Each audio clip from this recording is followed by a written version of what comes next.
guys. Welcome to Tonka time. I know, 2 streams in a row? 2 days in a row? Who am I? I don't know. I don't know who I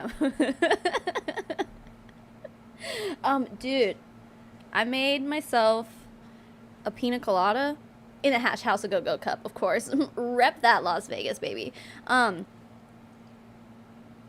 Except because I'm watching my carbs, so I found a keto recipe for a pina colada. So it's like unsweetened coconut cream, and like I had to buy pineapple flavored stevia drops on the internet because they didn't sell them at the grocery store. So there's that, coconut cream. It's supposed to use rum, but I had to use cognac. I don't know how to say that word. And then I put a little bit of strawberry syrup around the sides, just a little bit, to sweeten it up a little bit more. Even though that adds carbs to it, of course, but it's good. It's good, dude. Because like when you're watching your carbs, a lot of stuff that you like try to replace, like you can't, like trying to replace bread, it's just nothing hits the same, you know? Even like low carb tortillas don't hit the same. But, like, that hits the same. It's pretty good. So, hell yeah. Yes, it tastes very good. Very, very good. Very pina colada-y. It sucks because, like, actual pineapple has a lot of sugar in it. So, like, you're not supposed to have pineapple if you're watching your carbs. It's wild. So, I, unfortunately, had to go for a more artificial flavor. But, you know, it's not bad. It's a good replacement, I think. Made homemade lemonade. Cognac. Is that how you say it? Okay.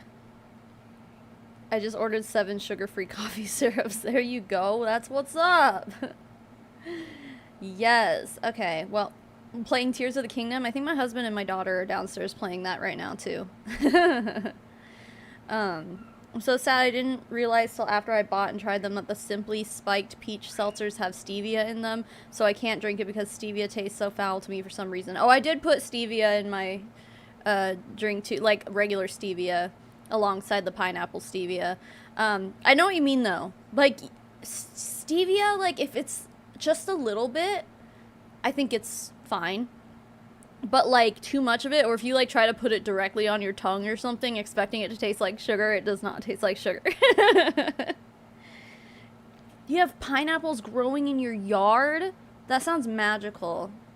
I know, like bread and pasta. Ugh. Ari, thank you for joining the membership. I really appreciate that. Yeah, bread and pasta is really good, but like I'm not really necessarily finding myself like wanting it so bad. My big thing is sugar.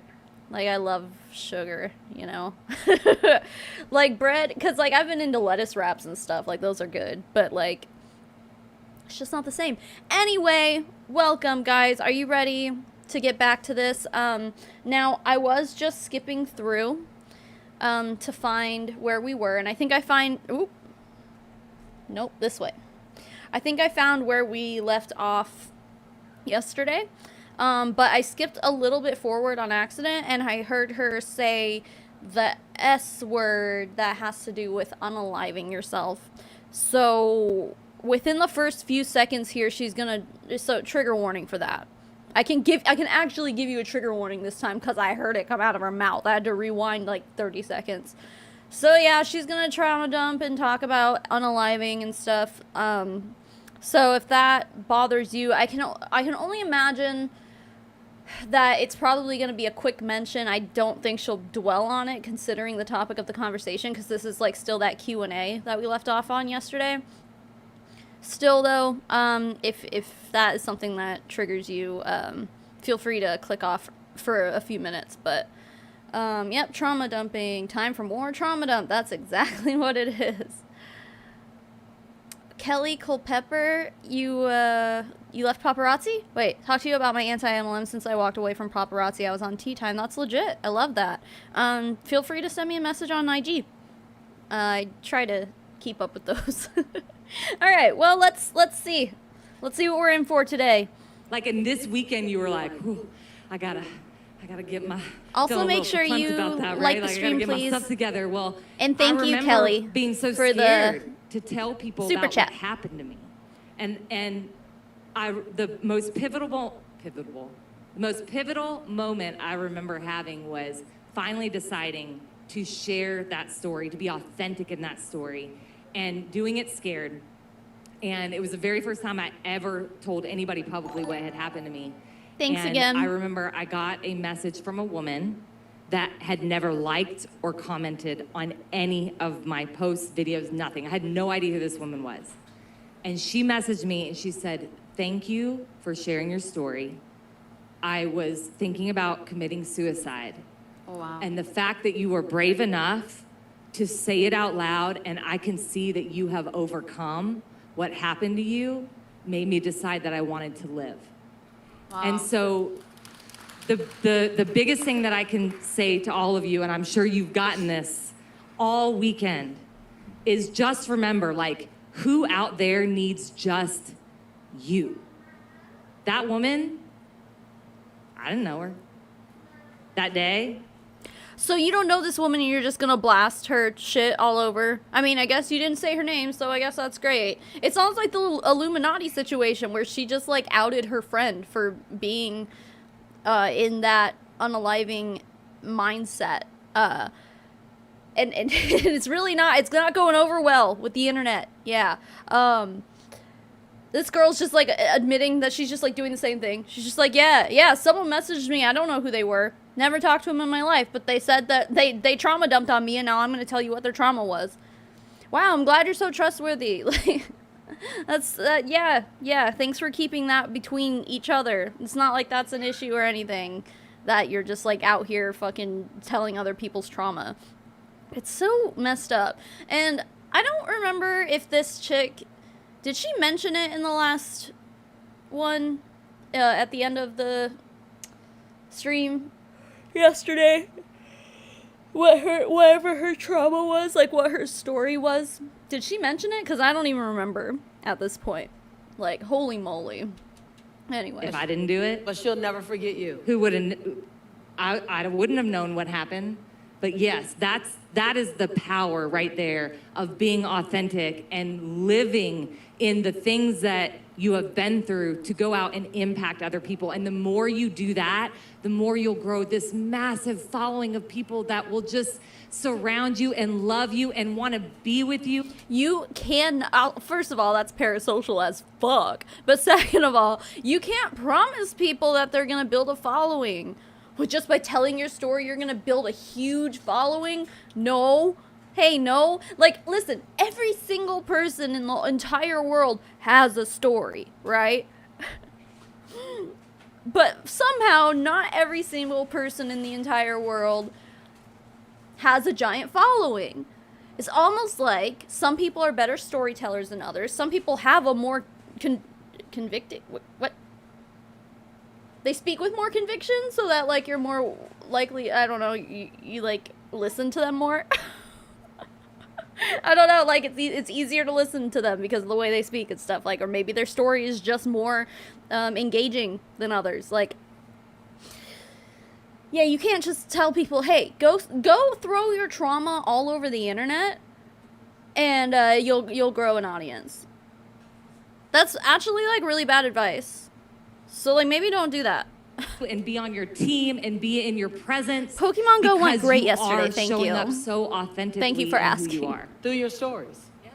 Because your product is the credibility of what it could do. The company is the foundation of what it can do for them. The story is the place where your unique, unrepeatable fingerprint lives. So the product builds credibility. The business is credibility. The story is what really becomes where the loyalty is. On what planet are MLMs and the subsequent products that come from those MLMs? In what universe does that equate to credibility? I think at this point, like, I keep going back to what the Pure Romance CEO or president or whatever the fuck he was. I keep going back to what he was saying. because he quite literally, oh, hi, Hunter, good to see you. He quite literally was like, people don't want to support an MLM anymore. Like, the anti-MLM conversation is just all over the place, and people, like, don't want to support MLMs anymore. Okay? Like, Pure Romance just went through an overhaul of their compensation plan. But no, tell me again how MLMs are what's giving people credibility. No. Stop. Like, just stop, dude. MLMs are the equivalent of a McDonald's toy in form and function. Yeah. I remember when they had Furbies in the 90s, but they weren't, like, real Furbies. Obviously. Like, McDonald's gives out a real Furby. No, it's just, like, a plastic little Furby toy, and, like, it had a little wheel on the bottom, so if you, like, moved them, their little eyes would blink or their ears would move or something like that. But they weren't, like, a little robotic Furby or whatever. But, yeah.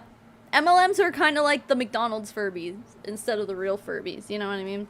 Also, yes, Elaine, thank you for reminding people to lick the stream. It's pina colada flavored today. Thank you very much. People will stop a train for you because they know your story. Oh, that's... People will choose you over and over and over again because that's asking way too much of somebody. To be owned by them. When people were attacking me on social media years ago when I lost the weight, we think she's too small. She's abandoning the big girls. I'm like, we all want to abandon the big girl. We don't want to be her forever if you want to be her, be her. But if you don't want to be her, don't fault me for not. I knew that I had something in me, and I was wearing a shell, right? The reason why I don't mind my size, but the reason was unhealthy. I never got a chance to say a word. Because you know how Beyonce has the B squad? Apparently I had the Lee squad. And the community came out and said, you don't know her story. Because people had never met me that size. And people began to tell my story. Your story doesn't belong to you. You lived through it to share it so someone else can pick it up and choose to live. I think it's funny how she just said your story doesn't belong to you. Which, first of all, I mean, I would argue, like, if it's your story, it's your story. But, like, there are some people right now who are trying to take ownership of stories that belong to multiple people. If you know what I'm talking about, you know what I'm talking about. If you don't, then it's fine. Don't worry about it. But, like, that's it. That's all I wanted to say. Because of it. Like, that's when you start using it that way. So, I know we went deep, and we have a few more minutes. Let me just ask you, when you look at... Story is where the fingerprint lives, says Deborah Singery. No, I'm pretty sure my fingerprints live on my fingers. That's why they call it a fingerprint. Thank you. You look at how far... Well, I'm gonna let you... I love interview. You ask. Well, I want to kind of like... Yes. I want to have Sarah give her response first, but I also want to just touch real quick on what Bryn said, and I hope you guys were really, really paying attention, because like she said so many amazing things.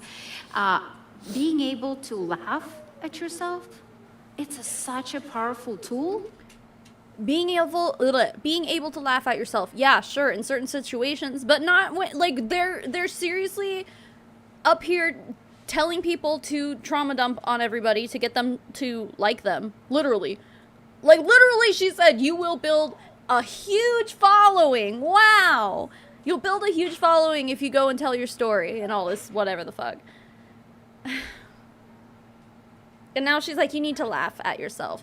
There are some things you just don't laugh at. Like, the trauma that you're telling people to dump, like, it's not funny.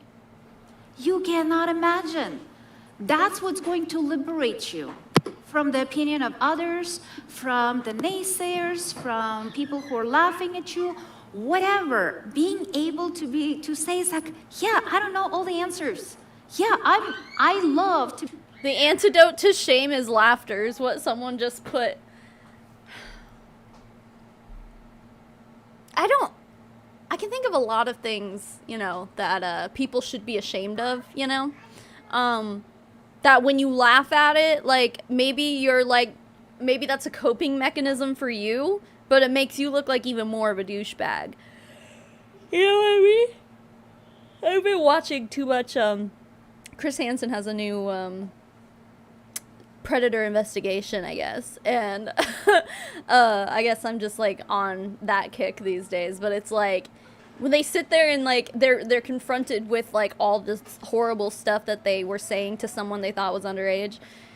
Some of them will laugh, and like nervous laughter, like I get, because I do the same thing. But like when you if you're in that situation and you start laughing at yourself, then Chris Hansen goes, "What, you think this is funny?" It's like, yeah, because it's like super not funny. Why are you laughing? You should be fucking ashamed. So like if you're gonna take this advice and be like, oh, if I feel ashamed or if someone is trying to make me feel ashamed, then I should just laugh. No, because what they're trying to make you feel shame for is something that you just like as a normal, like regular, decent human being, you should naturally be ashamed of. And I say that because you're fucking scamming people and you're trauma dumping on them and you are being manipulative.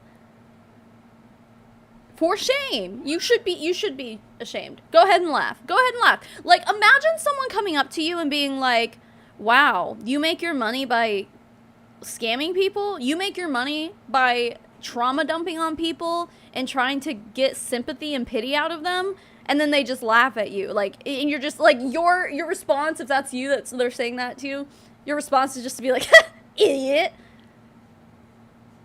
No, like, show me your cognitive dissonance a little, I can't speak.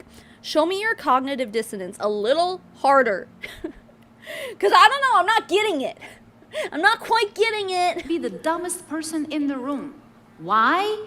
Because that means that power group, this powerhouse room or club or tribe, they gonna lift me up. They gonna show me what's possible. They gonna show me bigger vision. They gonna pour into me so I can strive and get into my true potential. That's why, yeah, I am the dumbest person in the room and I celebrate it. When I'm the smartest person in the room, I'm worried. That's when I'm worried. It's like, ooh, it feeds my ego. Yeah, I'm the coolest chick in the room. I have more money than everybody else. Who gives a shit? No one.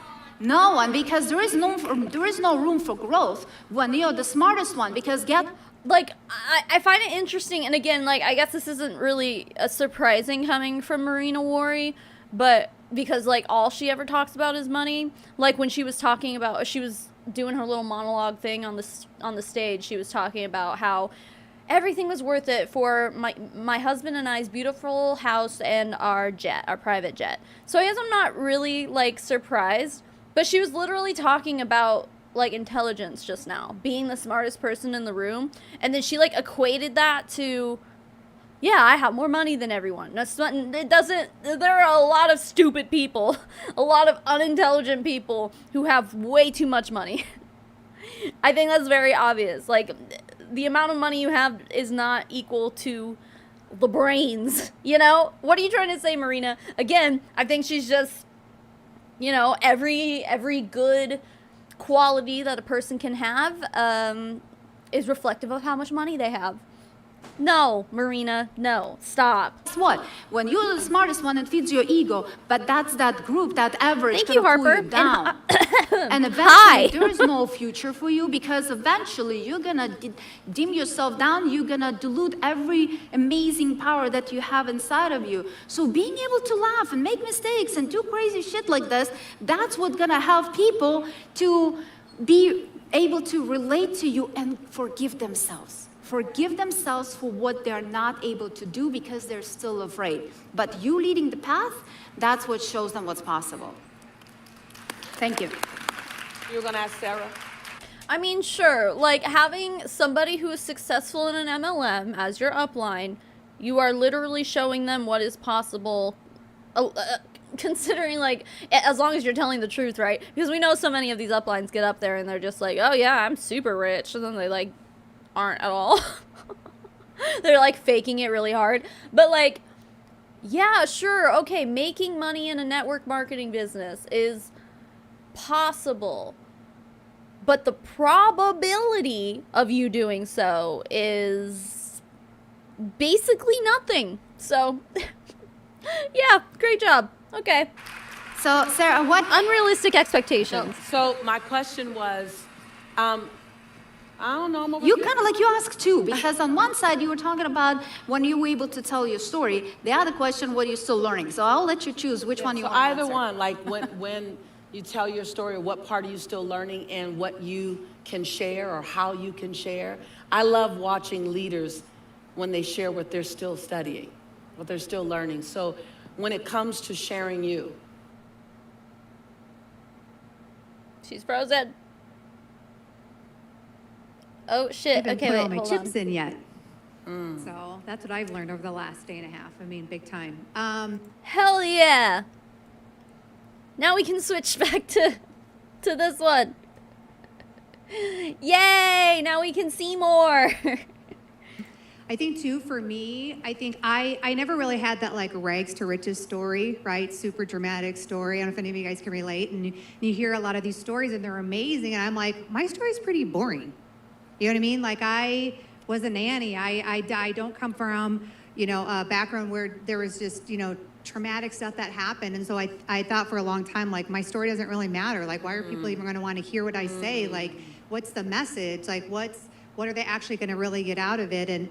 And I think one thing that really helped me was, I love what Bree talked about, is just all the experiences that we've had. And so I actually started jotting all the experiences that I actually had in my life and also my business. And all of a sudden I had a heap load of stories that I could start sharing, right? And so that really has helped me tremendously. But I think the thing that I am learning that I'm a little bit scared of is I know that, you know, the more we do personal development, I don't know if you guys have ever had like growth spurts in personal development, but I've had a lot over the years. So it's like once you really start doubling down on it and being at events like this, all of a sudden you have this kind of feeling of excitement, but also scariness because you know you're getting ready to go to the next level and you're like, how many of you guys feel it right now, right? Yeah, like, yeah. This is awesome, but my God, I'm scared. That's how. Yeah, you guys are all like in a room together trying to make each other feel more successful than you actually are. Like it's all placebo, really, is what this conference is. As far as this lady goes, the only thing I remember that she said in the last stream, I remember her basically being like, I was trying to be quirky, but it wasn't me. And I guess that lines up with what she just said, which was like, I don't really have a story, it's boring. Yeah, it sounds to me like she like is trying to be a different person than she really is. She faked it till she maked it, okay? Yeah, exactly, Teresa. If you have to create a story, you're the most manipulative. Yeah. Quite manipulative. Words. Quite manipulative, if you ask me. So that's nasty. How I'm feeling right now. So embrace it because you know that you're getting ready to go to the next level. No, And it's this okay that isn't you Marina don't know it Wari. all, and it's okay that it's the unknown. I think Marina Wari is the one wearing, I think she's wearing white. But you got to be willing to be She's just obedient another and blonde just lady. Take the step. So I'm here on stage to publicly announce that I am taking the step. That is so delicious. That is love it. so delicious. Oh my God. Wait, I thought the lady in the pink suit is the one that was always saying everything is delicious. Now she's got Lisa saying it. Oh dear God. Anyway, this is Marina Wari, the one in the white, the one on the far left. She is Eric Wari's wife. I don't understand it either. So God, that couldn't have been a better culmination of this. That leap even with your knees knocking. And it is nerve-wracking. I feel the same way, girl. Like whenever I'm in a circle like to Marina, and I surround myself with pretty epic people, and I could feel like you are about to leave this level. And for a brief moment, you're not at the other level, and you've left your level. You're just hovering in the air. That suspension is right. And you can tell when it will cost you more to stay where you are, because your spirit knows you're saying no to yourself. And even as scary as it is to go, you know the cost is higher to suspense. stay where. Hey, Maya Grishenko. Grishenko. First of all, you spelled suspense wrong. And second of all, I feel zero suspense right now. What are you talking about? What is the suspense you are talking about? You are, because you've been in it long enough. So anybody else feeling like that? Because Sarah just laid that out. You laid that out, girl. Yes?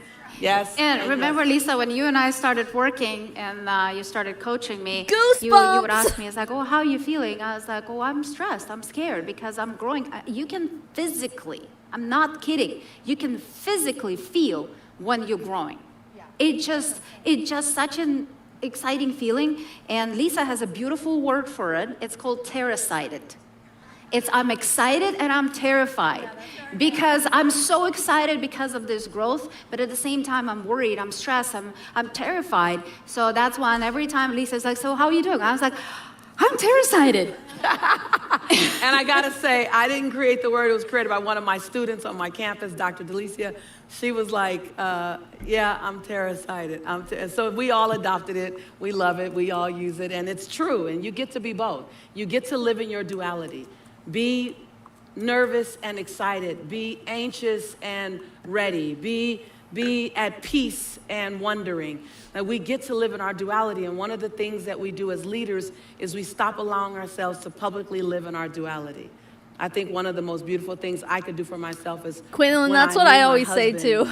Was my husband. I mean, like, I'm not going to sit here and say that she's a mail order bride, but I think at the very least, I think she's a gold digger. And Eric worries like, wow, I've never landed anyone this hot before. hop on to the worry train. And I publicly Choo-choo. talked about how scared I was because I just wanted to make sure he caught me if I fall in love with him. And I talked about it on social media for a moment, and every woman over 45 who was still ready for love, like literally sobbing, responded back to me because I let myself be terracited out loud about love. Can I just add a little bit to that? Absolutely. On the fact of, for me, I translated out, I feel like excited and terrified are actually the same feeling inside. And it's whatever I choose to translate that feeling as is what it is, because, you know, what we focus on, whatever we say it is what the truth of it is. So for me, I mean, even coming out on a stage, right, something like that, I was super excited, but you'll have those little butterflies, but I'm like, that's not butterflies, that's excitement. Yeah, yes. Over the fear. So as we get to choose everything in our life, we get to choose how we translate what that feeling is inside and then what we're going to do with it. Yeah, I like the statement, don't miss this, excitement over fear. That's not just fear, that's excitement over fear. You guys have been delicious to be with, and as... Stop. Please stop using that word to describe other people's stories, aka trauma. They all sit here and they just like trauma dump all over each other. Every single one of them is just covered in trauma right now. Stinky, warm, delicious trauma. No, stop. What is that? Why? Why? I'll admit it's pretty unique. You know, most people don't use that word to describe things that are good when they're not food. But please stop. Any great girl time. We wish we had more time to do more of this. I'm glad that we literally are just toward the end, in the middle end of day 2, and then we still have time together. My grandmother says that you can get back clothes, you can get back a car if you lose it, you can get back money if it goes away, but the one thing that you will never get back is your time. And so your time is a gift, as your time is a gift. So we're grateful that you've chosen to spend this time with us. We're praying for you and your family, and that you navigate through the healing process. And I know, I think they ruined the Sarah, word Bryn, delicious Bree, for and me. Danita. Every time. Yeah, my last video got demonetized, or my last stream got demonetized. Like, they all of these do. I'm still waiting. Well, are they taking a picture? How cute. Not really cute. I don't know if they're gonna side with me on this one because they did end up putting like remember how if someone was talking about COVID in a video, they would put like the COVID like vaccine information and stuff underneath it, like a warning. So since I put 9/11 in the title, they like put a little like memorial, like a Wikipedia page to be like, this is what 9/11 is. It's like, Yeah, so I think that they're like, oh no, that's a little too much. We're not gonna monetize it, so whatever. Or raise your hand in the room. Who's gonna be next? Those chairs are always open and available for you. Okay. I'm watching. I'm looking in chat. We're taking pictures. We're recording it. Jennifer. We have the recording of Jennifer, them. Diane. It just got so Kristen, loud. Yes. Chica, Sarah, Lynn. My Kim, God. Linda, Lucy, all in the room. First row, second row. Me, Darlene, Ella, Candy. Yes, I say yes. I agree. Kelly, thank you for the super chat. Vicky Yohi, gospel singer, it works, claims God won't hear your prayers if you're overweight, and God gave her the answer, triple threat products. What? God won't hear your prayers if you're overweight? Excuse me? I mean, to be fair, in my opinion, he's not hearing anyone's prayers. Because I don't think he's real. But okay. What's Thank crazy you for is the that, super chat. None of the coaches that you met throughout this time ever knew that. Oh they my were God, gonna she's be on quiet the again. stage with me. They just came to learn. So you never know where your yes leads you. Just keep saying yes. Keep saying yes with knees knocking and teeth chattering. Just say yes. You don't even know. You will not know the 2,000 feet in front of you. But pick the next two. Pick the next two. I've never heard of and that. it'll It's take you called, 2,000 like, it has a miles. whole So I'm super. word for it? Way down? Wow. Who came up with that? Because that's messed up. I would be really interested to look into that, actually. Excited. I'm excited. Look at us. I know. I'm just kind of like soaking in this moment because I'm on stage with one of the greats that I looked up on my entire life and not ever even imagining that that would be ever possible, you know. And yes, there is such a different feeling, you know, when I invite you to speak at Gwen one of our Shamblin, events and okay. you just go on stage, you do your thing, you come off stage. It's one thing. Sharing stage with you. Come on, this is a big deal. This is like, you just keep talking. I'm just gonna be standing here just like drooling and watching and having a lot of fun. Watching. There's a couple of things we'll share together and create. I just have to tell you, I admire your tenacity. You are a driver. Like, if I'm ever in a foxhole and gotta have just a couple of people in me, you going in the hole with me. Because you won't stop until it gets done. Yeah. And together we created something that neither one of us could create by ourselves. You boldly asked me, share your talents and gifts with my community. I'll We can check use that it. If I can documentary use out. it, Thank you. then we can use it. And I love you. And my statement to you, you know, is my answer is yes. Now tell me your request. And I'll tell you what was the request, because first of all, when I told Lisa, teach me. Like, you have such an amazing talent. I want to speak on stage, not because I want to like, hey, look at me, look at this girl or whatever. I just thought that I have a message and I wanted to share it. I also wanted to make sure that it lands in people's ears and people's hearts and people's souls in the way that they can see themselves potentially in my story or overcoming whatever they're going through, and take their hand and give themselves permission to do something special. Give themselves permission to stop dimming their light, and give themselves Ooh, I love permission Fundy to Fridays. play Okay, at the I'll highest look level into they it. can possibly play. But again, I knew that I need to get better at speaking. I need to get better to Hey, Sam. transfer my story. So when I asked Lisa, I was like, Lisa, This will you woman teach me? is, and I'll kind of like say something that Marina you Worre, may not Eric necessarily Worre's share, wife. But, it's expensive. I'm a lot of things, but cheap ain't one. It's She's frozen. Oh no. our personal education and coaches and mentors we kind of like, we always, it's not that we even justifying this expense. We cannot live without this expense, because if I want to play at the highest level, I need to learn from the best. Whatever that skill set that I'm trying to possess or improve in my own abilities, that's what I want to find the best, and I will pay them whatever it takes. Because here's the thing, Easy for you to say, Miss Eric Worre's wife. I'll pay them whatever. Yeah, okay, you guys are multi-millionaires. Like, congratulations, you can afford to do that. Not everyone else can. It took her, what, 20 plus years? 23 years. 23 years to craft her skill. And I don't want to spend 23 years. I may not have 23 years because by the time I have 23 years, nobody may want to listen to me. And even if they want to listen to me, I want to get there faster because I'm going to waste 20 years or 23 years of impact. I'm going to waste all these souls, all these people who could have changed their life because I was chicken enough or cheap enough not to pay for my own education. So when I hired Lisa, I said, teach me.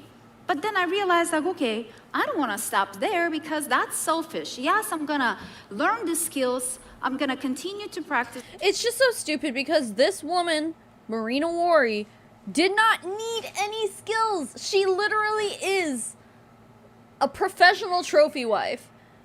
Katie, thank you for renewing your membership. I appreciate it a whole lot. Thank you.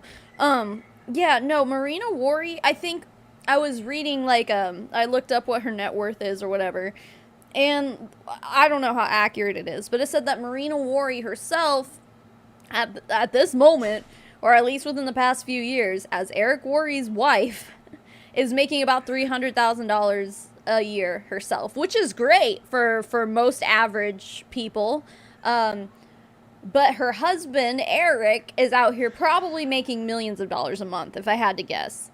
Or at the very least, he's probably making at least what she makes in a whole year for herself. He probably at least makes that in a month, if I had to guess. Eric Worre makes a lot of money, because he's always putting on these scam conferences, you know, and collecting thousands of dollars from people for them to go. And I just, like, we've been sitting here watching this. What is this, like the 5th or 6th live stream I've done about this? I've lost count at this point. But, like, literally the only thing that I can say that any of us have learned as a takeaway from this conference is that trauma sells, and that's what they want you to do. They disguise it as tell your story, but what they really want, it's like, we want the juicy story. We want the story that's going to tug on people's emotions, and usually that equates to trauma. So basically that's all I've learned. And then knowing that they most likely, every person, unless they were like gifted a ticket or they won a ticket in a giveaway or something like that, supposedly, from what I've gathered, tickets to this thing can cost thousands of dollars. So, and of course they'd be like, well, it's money well spent. But to me, I'm just like, no, you got scammed. The Worries scammed you. Great job. I'm going to continue to improve, and I'm going to continue to get better, probably forever, for the rest of my life. Oh, happy birthday, because Sam. I do believe you're either growing or you're dying. There is nothing in between. So I'll continue to grow, and I will never, probably, more likely, I will never be like Lisa Nichols. I'll never speak like my husband does. But I'll be my version, right? I'll do my best to be my best. And I realize... Wait, hold on. Y'all applaud for that. Because that's, I'll do my best to be my best. That's beautiful. So there's probably so many Huns out there, so many boss babes, like putting that on a t-shirt or like putting that quote in their like Instagram bios or something. You know they are. You know they're taking that shit and running with it. Well, I realized that on one side, yes, I want to be the best version I can be so I can impact many people. But on the other side, I was like, not many people can afford that beauty and learn from her. And I thought, I was like, okay, what can I do for my community? How can I share her gift so all of you can take that chance and all of you can invest in yourself? Neurotic Nitwit, you're not that late. We've been going for like 40 minutes, but I feel like there's still a lot left. And we can shrink it, and we can take this whatever amount of time we need, but not 23 years to get to our best. Sorry to derail, but I'm gonna answer Emily's question actually, because she asked me, since I read Erica Cole's book, did I feel like it was trauma dumping as well in some parts? I don't know if I would consider it trauma dumping, like, because really it was just kind of more of an autobiography, if that makes sense. Like, obviously, yeah, like, her being able to say that she's like a bestseller, I don't know if she wouldn't say she's a bestseller, but she's an author now, and like she's written her whole story. Like, I think there's a difference between writing an autobiography and literally telling your story, and trauma dumping. And I don't want to say that Erica Cole's book was strictly trauma dumping. I think it was more of an autobiography. But I will say that it definitely like did some work tugging on your emotions. Like, because if you don't know what Erica Cole does, like, for money, if you don't realize that what she does is, in my opinion, scam people with shitty $5 jewelry, if you're not in tune with that, then you read her story and you're like, oh wow, well, this woman has been through some shit and now I really feel for her, not really knowing what kind of crap she does to people like Emily on the back end. So yeah. I still wouldn't call it trauma dumping though. I think it's an autobiography. Oh, whoa, whoops. Oh no, where were we? Crap. Me, Darlene, Ella. 20+ Oh, crap, years sorry. of your life getting to your best version, and we can shrink it and we can take this whatever amount of I don't know what happened, but I accidentally rewound to the beginning, so if it's repeating stuff, I'm sorry. time we need, but not 23 years to get to our best version of ourselves. So I asked Lisa, I was like, okay, Lisa, you already said yes to me to coach me. How about you coach my entire community? Can we do that?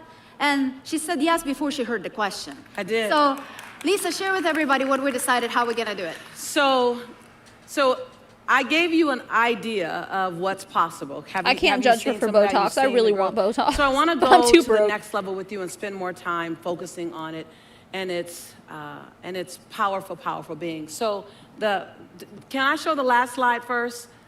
Did you see isn't that cute? You know, two people are meant to be together when we did the exact same pose separate from each other. Is that the exact same pose? I wouldn't call it the exact same pose. You're both lifting a leg, but in two different ways. Anyway, yeah, so this event here, June 29th and the 30th, that's the one that I was telling you guys that, like, if you go to the website, tickets are like $3,000. And I think that's either in person or virtual. I'm pretty sure. I could be wrong, but I'm pretty sure. And this is another Most Powerful Women of Network Marketing conference again.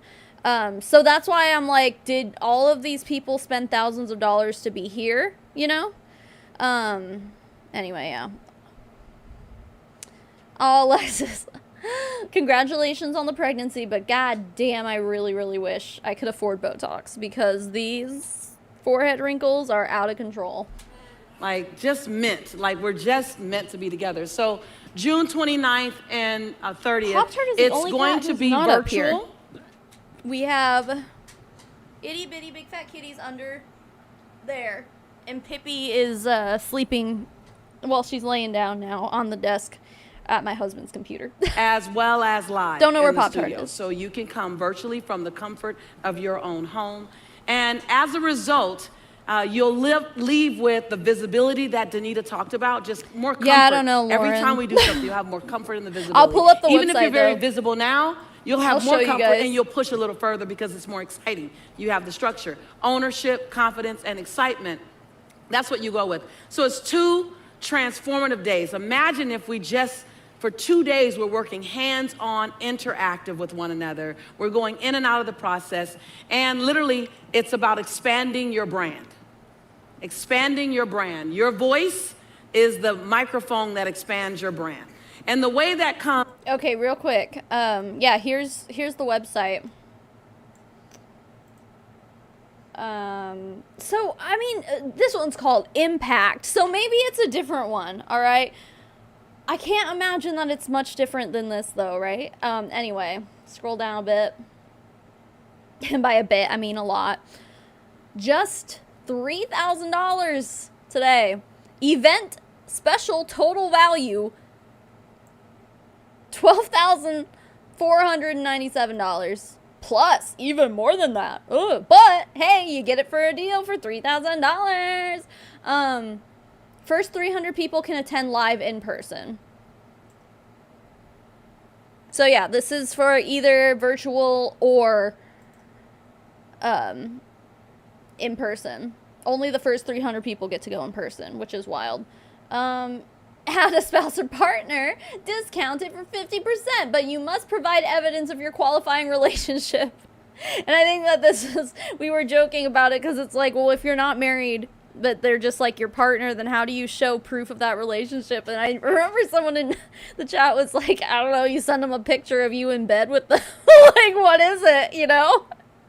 It's so stupid. I am not sure. Influencer boot camp, is this what this, maybe this is what this was? When is this? They make it really hard to find out, just like, oh no, this is a 4-day live mastermind experience with Lisa Nichols in September. How much is this? Oh, only $1,000. Wait. Wait. Hold on. Just kidding, it's $15,000.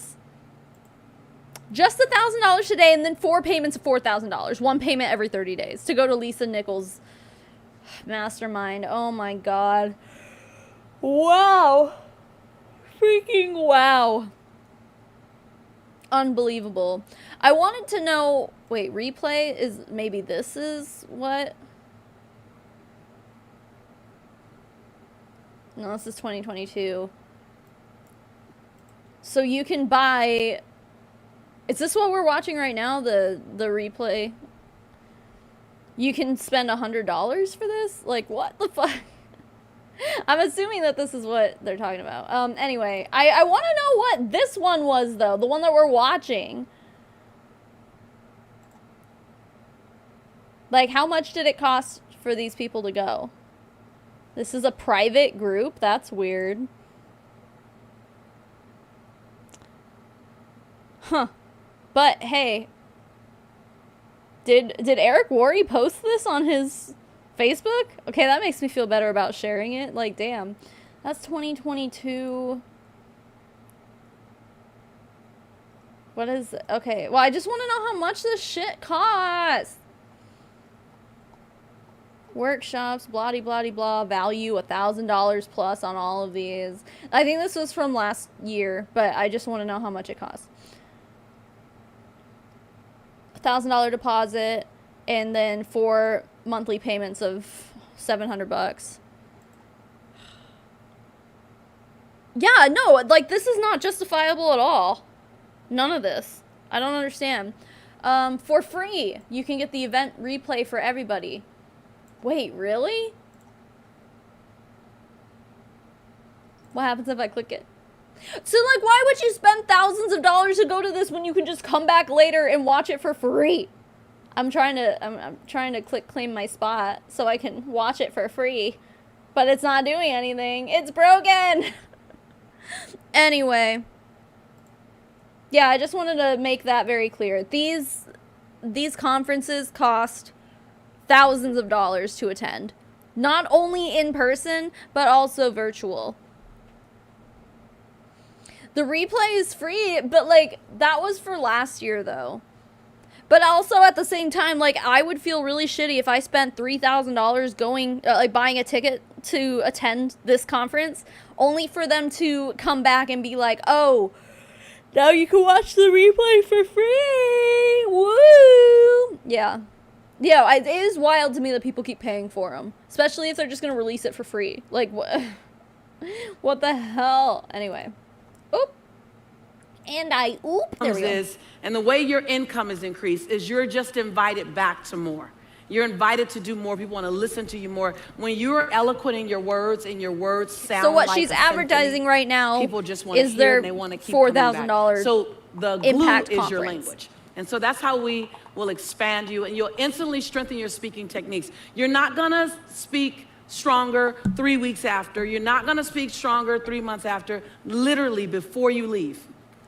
before you leave. Because those things that I've touched on here, we get to go, I'm gonna introduce you to the entire Right, Quinlan, you're correct. Plus airfare, hotel, and food, assuming that you are one of the first 300 people who get to go in person. But yeah. science and the entire art of speaking. We're gonna have time to deep dive into a few of them, but those will be the key ones to take you to the next step. It's a lot that you're gonna learn, right? But we'll have time to sit in just it. My eyes are watering. Focus on anything else. Energy grows where energy goes, then your voice becoming more. No, Lindsay, because like they were saying people's name, like they have that giant wall of people on the Zoom call. They call people out from that Zoom call. They call people out from that audience, yeah. More powerful. And helping you to become unforgettable, crafting your story Oh my God, my to eyeballs. create more impact. You will understand what story number 1 is. I'm This working manipulation's with making me Marina cry. on story number 3 now about, we'll go back to story number 2, strengthen it some, and then introduce you to story number 3. You don't create them all at the same time. You find the beginning, No, I middle, think and it's end just of allergies. one. You live inside that one, and then we create the next one. Was it So you'll multiple have that installments of 4,000? as an Oh. opportunity. And No, so ultimate- this one is the one that I think was only $4,000 for the whole thing.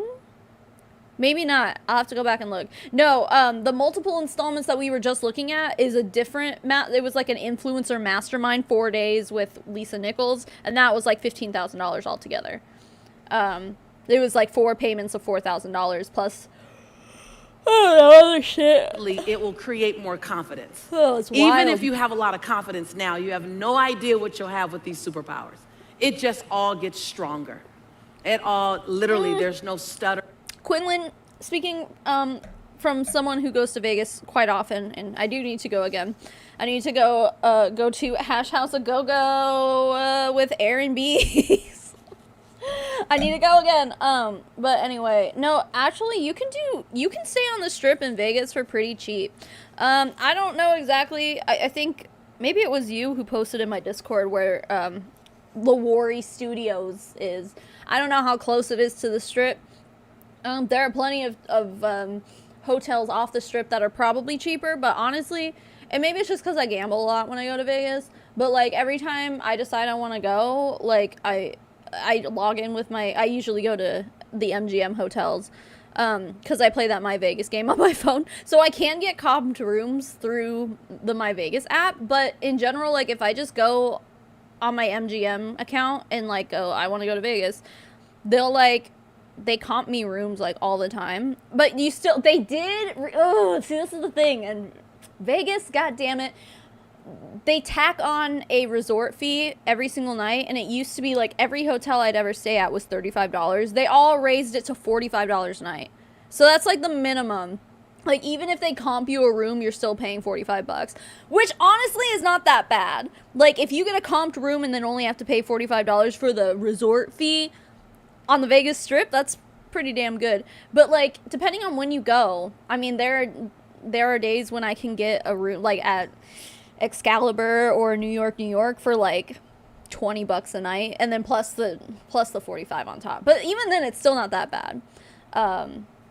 But yeah, depending on where you're flying from, yeah, I don't know. But $10,000, I think, like you can do Vegas cheap-ish. Plus, if you gamble and you get lucky, you can just get it all paid back. In your step. It won't all happen overnight, but we can begin that process. And you'll command a room with more power. Sophia You'll Nygaard has command a the video camera about with Vegas more power. hotels. And what happens when you can I'll have command to the look at camera it. with more power, you then increase your conversions online. I haven't watched her in a long time. My conversions online, I never say anything to brag. Never, ever, ever. It's just giving you evidence. My conversions online blows people's mind. Because the moment I ask, it's like action. So I don't need to take them through as long a cycle. And I spent years creating that credibility as well, but a part of it's also the stories. People think that they're in my class. Whoa, really, on Lauren? YouTube. Those are nice I went to your hotels. workshop. I was like, really, what workshop? I don't remember seeing you. Oh, it was on YouTube. I was like, that's not a class, that's YouTube. The Aria is like But super you become expensive. more impactful. People start relationships with you in social media in a big way. And so I'm super excited to help you really leave with knowing the step-by-steps. How many of you guys are formulas? Kelly, you thank like you. formula. You want to know step by step. What I Thank you for the super chat. Yeah, research independent contractor versus employee. Yes, for those of you who don't know, if you are in a multi-level marketing company, you are not an employee, you are an independent contractor, and you are not guaranteed any of the benefits that someone who is actually employed with a company, you're not entitled to any of that. I love about this system Thank you again. is that you can chunk it down into that's step 1, that's step 2, that's step 3, that's step 4. I'll pull out the several techniques to go, just learn these now. And then we'll look at how do you integrate them into your business. So I'm a marketing Show tickets in machine. Vegas can be expensive. I'm a marketing machine. And so we're gonna think, how do we put this speaking ability on the front of your business so that you become a bullhorn in a not obvious way. People are just attracted to you and pushing your business out there and commanding a room.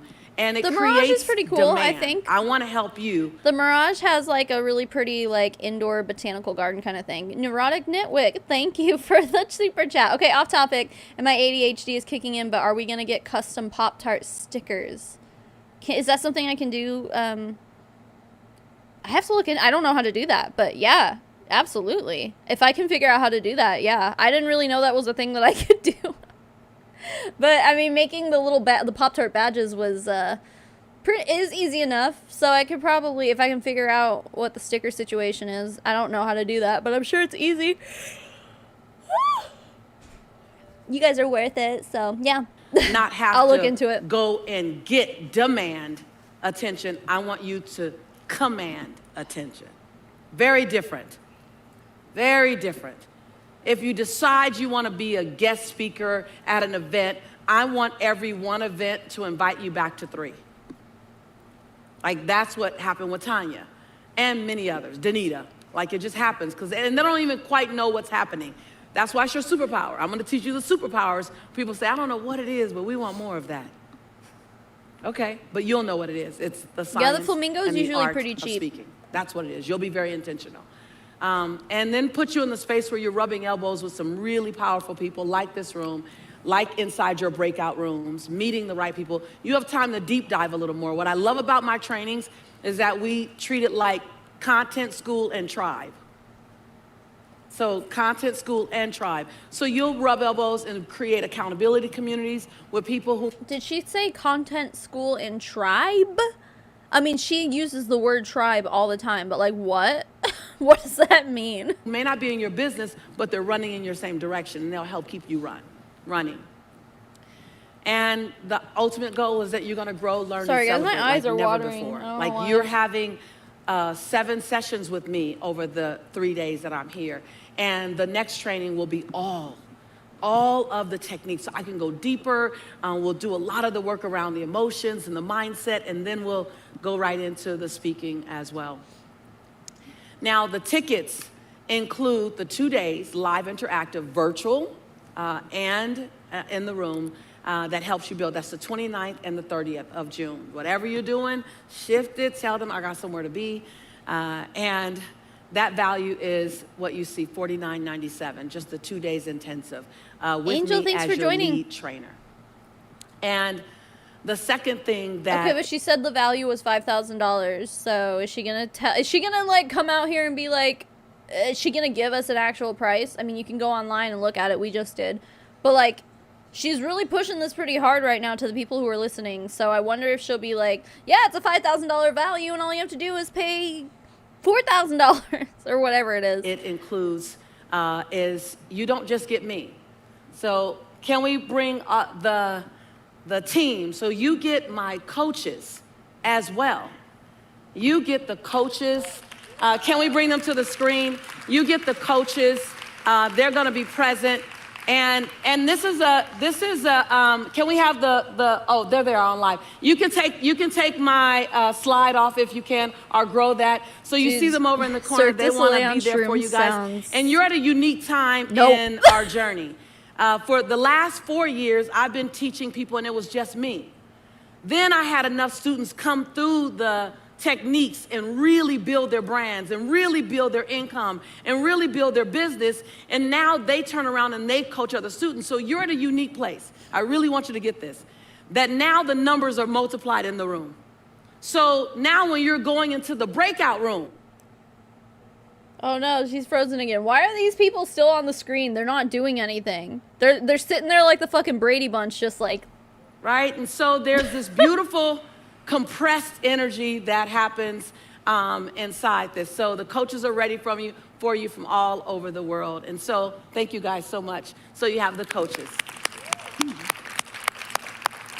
And that is a $3,000 value easily. Just walk and talk with the coaches and you'll see how valuable. Who sets the value of these things? You? Because I wouldn't pay a freaking dime. It is to be with them because they live and breathe all of those techniques. They live and breathe those techniques. I'd rather pay $5,000 to not go. You get hot seat, and hot seat is immediate problem solving. And I love coaching. I love hot seat coaching. I'm gonna do a little bit this afternoon, but it's personalized to your solutions. What I love, I said this earlier, what I love a lot about having on the spot coaching is that I'm focused on exactly what you need. Dude, she keeps freezing. You're going to come prepared to go, I need Lisa to help me with this, which is what Marina does. When we have our coaching sessions, I have the stuff I want to teach her, but primarily it's, okay, where are you at with this technique? Where are you at with this? And we go over. Margaret, this is a good question. Why is coaching catching on? What leads these people to think that this will help? Coaching catches on because, first of all, the people who buy into it, okay, how do I, it's kind of like a whole, like, circle. Okay, so usually these people, like, start off an MLM, and then they realize, like, yeah, maybe they'll see some success. They'll get a team, and they'll be able to recruit people, and they go, you know what? Because I am the top 1%, I'm someone that everyone else will probably want to listen to, will probably want to learn from, because I did something that none of them are able to do. So if I just go out and say, hey, I'm going to charge you guys $500 each, and I will teach you my secrets of how I learned how to recruit 100 people in 100 days or whatever. Like, I don't know, they all kind of have these little taglines and stuff and be like, if I could teach you how to recruit one person per day for the rest of the year, what, like, you know, something like that. But the reason they do that, the reason normally they stop doing their MLM to pursue coaching full time, because that, dear friends, is where the money is. It's a grift. The whole thing is a grift. When they realize, they're like, I got up to the top 1% of my company and I was only making $5,000 or $6,000 a month. I'm top 1%. I could be making so much more money. So if I go out and I say, hey guys, I was the top 1% in my MLM, pay me and I'll teach you shit, that's why they do it. And these people are so desperate to learn because, like, the whole, like, MLM, ooh, wrong one. The whole MLM network marketing industry is advertised to everyone in the same way. And that is basically shoving it down your throat that, like, you can be financially free, you can have time freedom, you can do all these things. That is what they're buying into. Most of the time when people buy into an MLM, it's because the person who recruited them basically told them, hey, I'm staying home with my daughter. Like, hey, I just had this baby and I'm a stay-at-home mom thanks to this business. Or they find, like, other reasons to, like, I don't know, whatever. I was able to learn how to stay at home and do this. Don't you want to do it too? And it's like, yeah, of course I do. And that's why they buy in. And then they get in and they realize that they can't do it. And they're like, well, what am I doing wrong? Right? So these people show up and they're like, well, I did it right. I figured out how to do it. So pay me and I'll teach you how. They're desperate. They're absolutely desperate because what they were originally sold isn't actually playing out for them the way that they were essentially promised that it would. So that's basically why coaching is such a big industry now. Because all of the, honestly, every single one of these network marketing coaches are the smart ones. And when I say smart, I don't mean smart like it's not smart in a good way. It's almost like an evil villain, you know? Like, just making money off of the backs of vulnerable people. So yeah, it's not cute, but they are smart. They gave up MLM. And they traded it instead for an opportunity to teach vulnerable, desperate people how to also be successful in MLM. That's basically what it is. It's a whole it's a circle of life, dude. This is, yeah, if you want to make money in network marketing, the best way to do it is to leave the network marketing industry and be a coach. It's wild.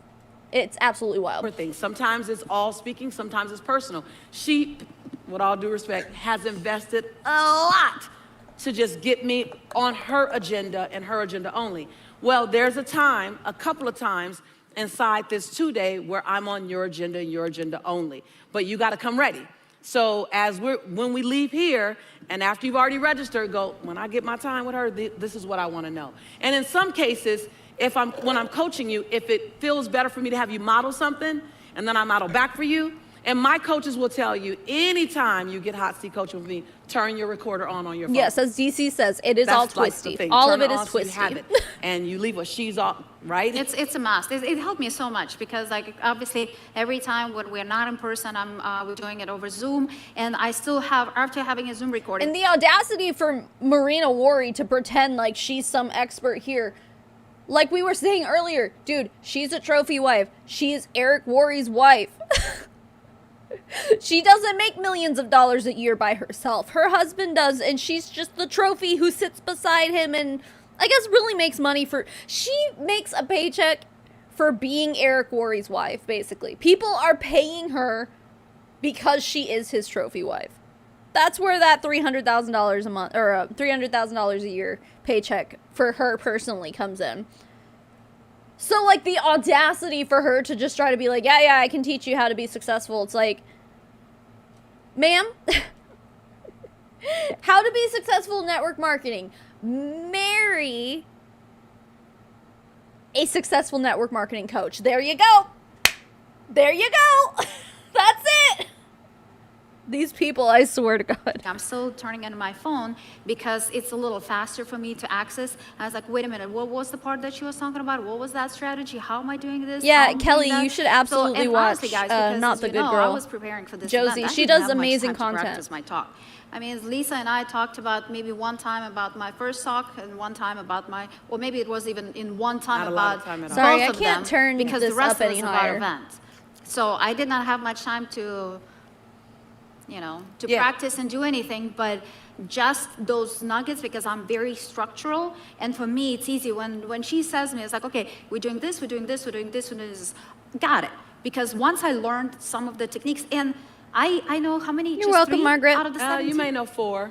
4 out of the 17. Okay, just imagine. I'm kind of like, just like Sarah, it's like, I'm so excited.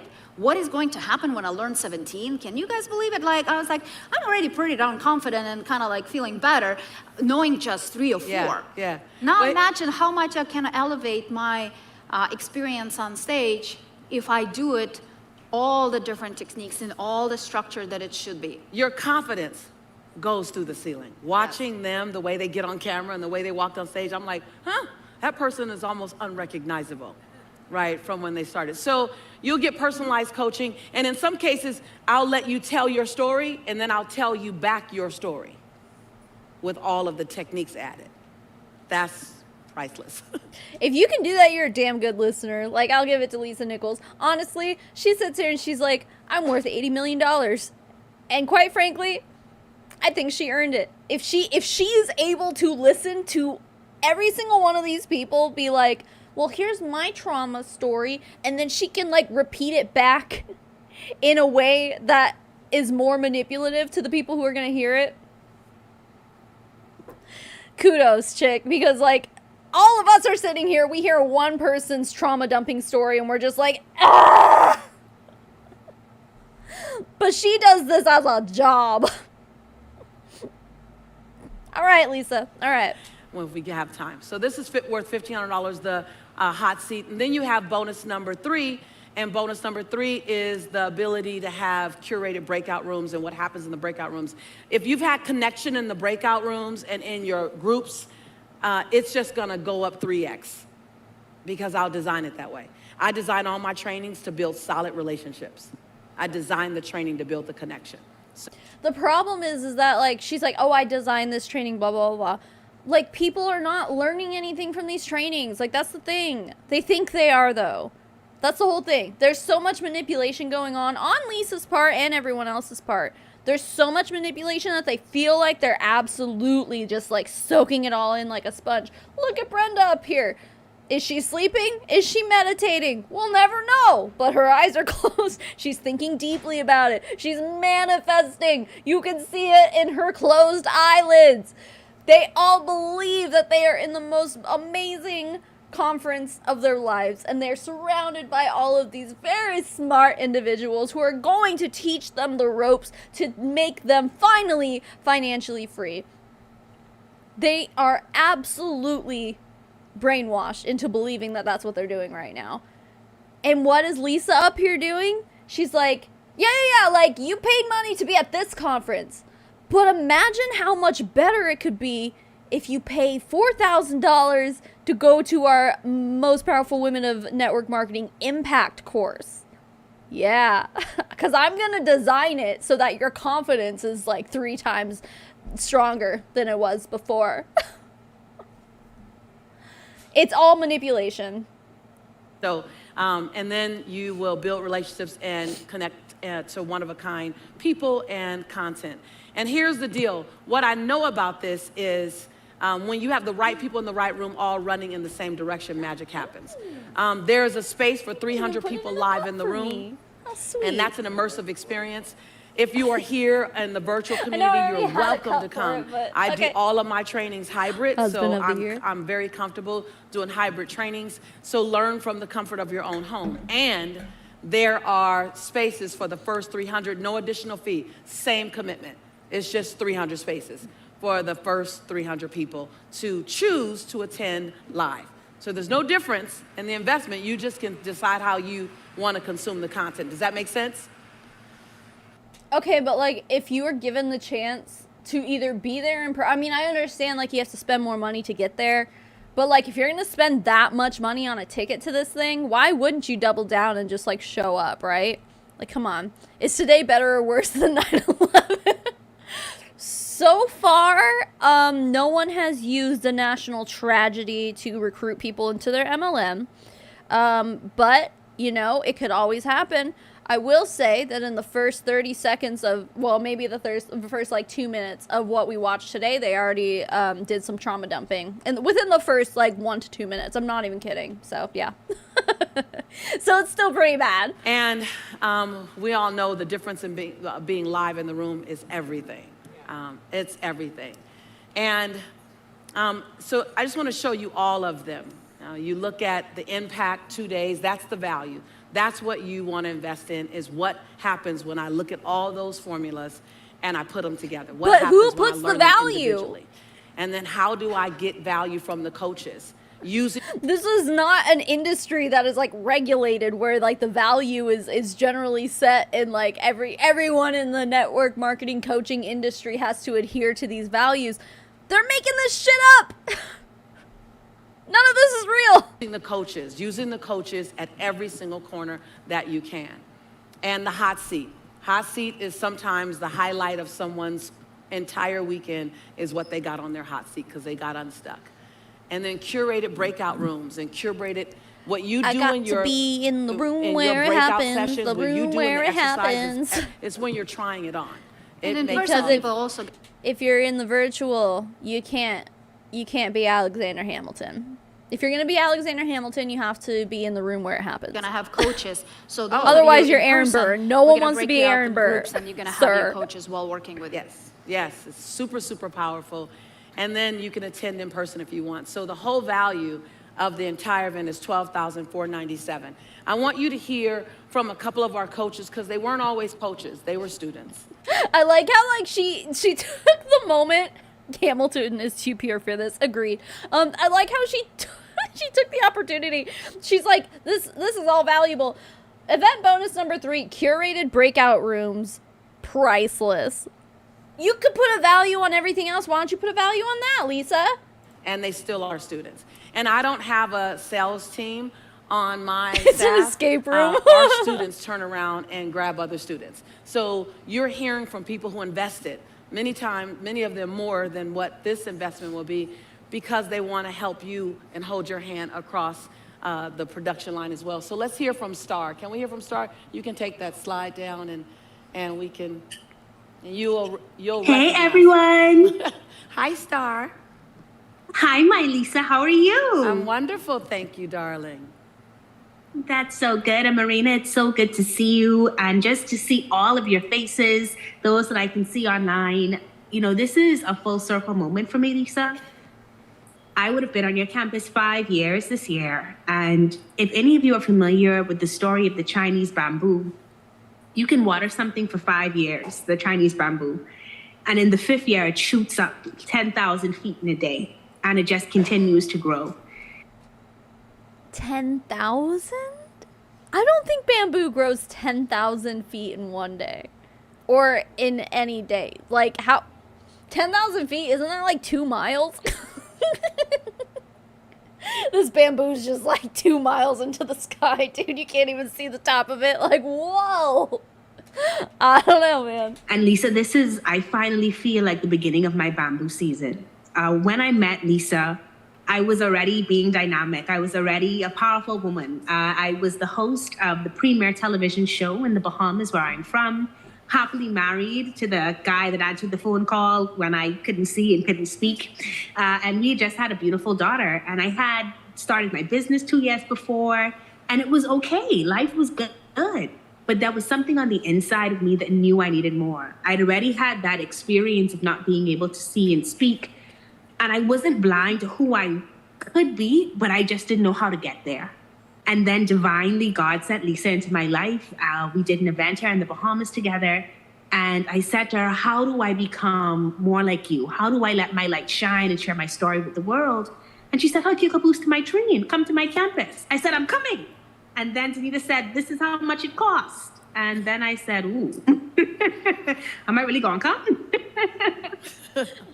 Right, yeah, like if bamboo could grow 10,000 feet in a day, airplanes would be just like running into, like, oh, we don't want to take any flights to China because like the bamboo situation. Yeah, I'm sure you understand.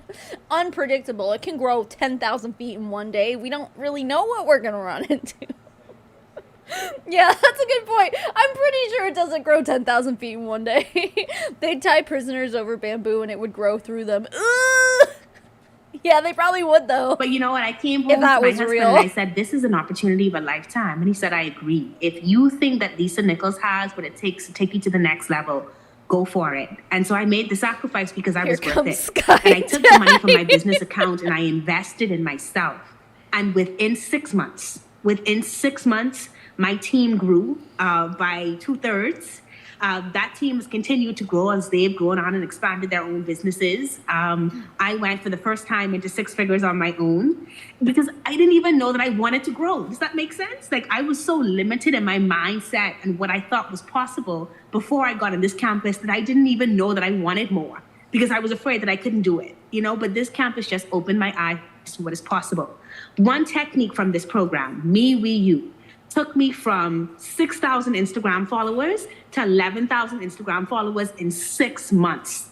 Wow. Just doing a Me With You on my captions. This is before videos, before reels, like just writing it. Okay, but she's one of the people who like, I don't know what she did to get all those followers, but if you're in an MLM, it's kind of shoved down your throat that like you need to be following and watching everybody. You know, all of the important people, all of the successful people, go follow all of them.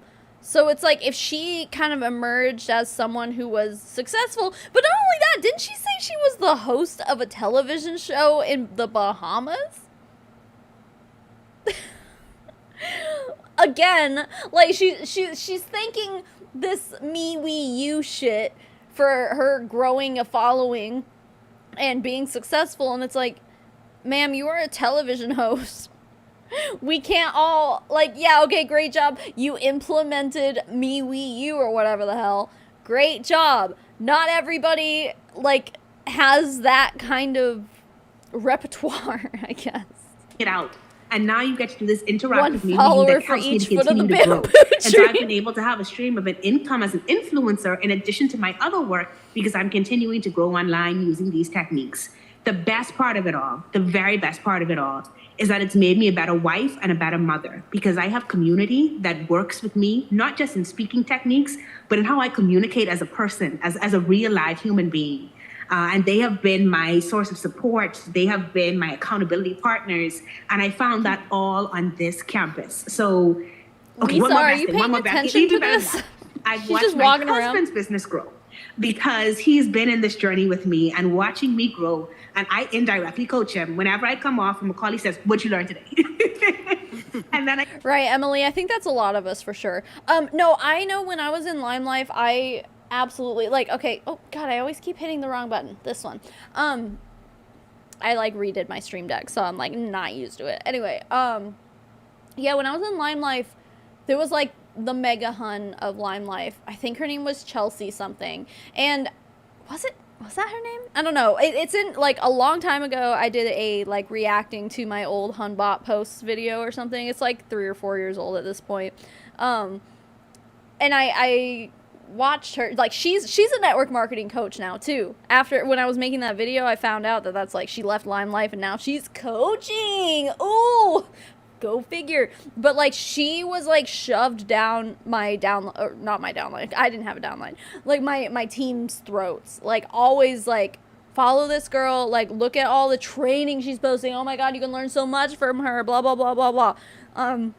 Yeah, that kind of stuff, like, I'm sure every company has, like, its own little rock stars, you know, that they're like, you gotta follow these people and watch what they're doing. So, to me, I don't know if she was, like, in an MLM still when she kind of got recognized as someone who, like, oh, everyone in MLM should be following her. But, like, yeah, I mean, all of these boss babes who take any of this, like, even semi-seriously are probably following Lisa Nichols or following Jessie Lee Ward. Maybe they're following her. Maybe they're following Marina Worre and Eric Worre and fucking Tony Robbins and like all of those gurus and stuff, you know. Yeah. Everything she's saying, just like it's like, okay, good for you. Like not everyone can do that. I get to teach it to him, and so his business has grown from like 25 employees to over 65 employees in 4 different countries, all because we're in this orbit. Oh no. This pause story. Lisa's like, Marina, thank you for the opportunity to just share with your amazing team. And I just want you all to know that your life can look so different. It may not even be 5 years. It could be 5 months like me. And it will just change unrealistic if you say yes expectations. to you, because you're worth it and you got it in you. Guys, love you. Love you, girl. Thank you got so it in much. you. And so the reason why I wanted just a couple, come on, Annabelle, welcome Annabelle back to the stage. The reason why I wanted a couple of the coaches to come on board is because sometimes you can see a coach or a leader or a speaker just in that one vein. You don't know where they came from. And I love the backstory. Like, so where'd you start? I see you're amazing, but where'd you start? I love that because I love the climb and it just makes it's evidence for me. So Annabelle, would you share just a little bit with them about your journey? Thank you, Lisa. Thank you, Marina, for being here. Oh, wow. I started out in education. I got my master's in education policy and organizational leadership, and I was training community leaders on how to provide testimony at school board meetings with policymakers. And I decided to run for office in Washington State for a state Senate seat. And during one of my stump speeches, I had brought up September 11th, and I completely forgot what I was gonna say. I was still, so. Is this the same lady? It doesn't look like, I don't think this is the same lady who was doing the step jump story from last. It's the climb. This is the 9/11 girl. Oh, okay, excuse me. Maybe did she change her clothes because she looks different? Okay, never mind. I guess this is the step jump lady. This is the lady who basically used 9/11 to. And now this video is gonna get demonetized. Woohoo! Thanks, YouTube. No, but this lady literally in the last stream, and because the last stream is demonetized, and I don't think YouTube's giving me the monetization back on that one, it's probably not going to push it out to a lot of people. So if you're watching this right now, If you missed yesterday's stream, probably go watch it, because I guess this lady, for some reason, I don't recognize her from yesterday, but she basically used 9/11 to manipulate people, to essentially, like, if she was in an MLM, she'd be using that story to recruit people into her downline. Because, like, she was in the World Trade Center or whatever when it happened. Oh my god. Yeah, she does look different. I think she's just wearing something different, right? I needed life support on stage, and I realized, oh my goodness, I'm not ready to share this with the world. So that moment made me realize, even though I was an informational speaker, even though I could talk about policy and decisions and evidence, sharing my story was so difficult. And so that's when I got on your campus, Lisa, and I knew I wanted to share it, but I just didn't know how. And even throughout being in your program, I waited till the end of the program to even share my story. It was our graduation in that moment, because you also get an accountability group. You create one, and that just, they become your family. But thank you, Elaine. YouTube is dumb demonetizing your stream. Dr. Thank Gonzalez you. saying, Annabelle, take that piece of paper away. Why are you reading that? She goes, you live I agree. It this really story. is annoying, because, like, the stream yesterday was like 3 or 3.5 hours long or something, and it's like this chick comes on and starts using 9/11, and like all of a sudden YouTube's like, no more monetization on this entire stream. No. I wish, like, that's the one thing that I don't think YouTube has. Like, you can't, if they deem your stream demonetized, they don't tell you what the reason was for it. They don't give you a timestamp, and they don't give you an opportunity to, like, cut that part out or something. I wish they would. Like, I mean, you can go out and cut stuff out, but once you request a review, like, I don't think you can request another one. I don't think so anyway. They just are just like, yeah, no, we determined that your video is not suitable for ads. And then they don't tell you why. So, like, I wish that they would make it so it's like, here are the timestamps that we think you said something that isn't monetizable. Here's your opportunity. You can clip this part out, and then we'll give you your monetization back. They don't do that. So, it's messed up. But anyway, thank you, though, Elaine. I appreciate that. You know it. And so I was like, okay. And so during Stand and Deliver, I remember sharing from my heart without a script. And your fart. And then Dr. Rev Jo Coleman, she was like, I think she's and full then reptilian. The step, jump. And she has this way with poetry. And so it was being on campus, that community feeling supported, and the accountability, how I was able to she brought up the 9/11 thing, like, way into it. Like, probably in the last half. Like, definitely, I feel like it was, like, later in the stream. Yeah. I don't know. Iteration from my story, find the strength to learn the techniques, to feel confidence, because I was silent for almost 20 years. I never told anyone I was a September 11th survivor. I didn't want anyone to know. I didn't want to have the stigma of PTSD. I didn't want people to think I couldn't handle life. Calling PTSD a stigma, I don't think that's a fair way to describe it. Let me know if you guys disagree with that. But to me, for her to be like, I didn't want to tell my story of being a survivor because I didn't want the stigma of having PTSD. And even if you did, like, where is the shame in that?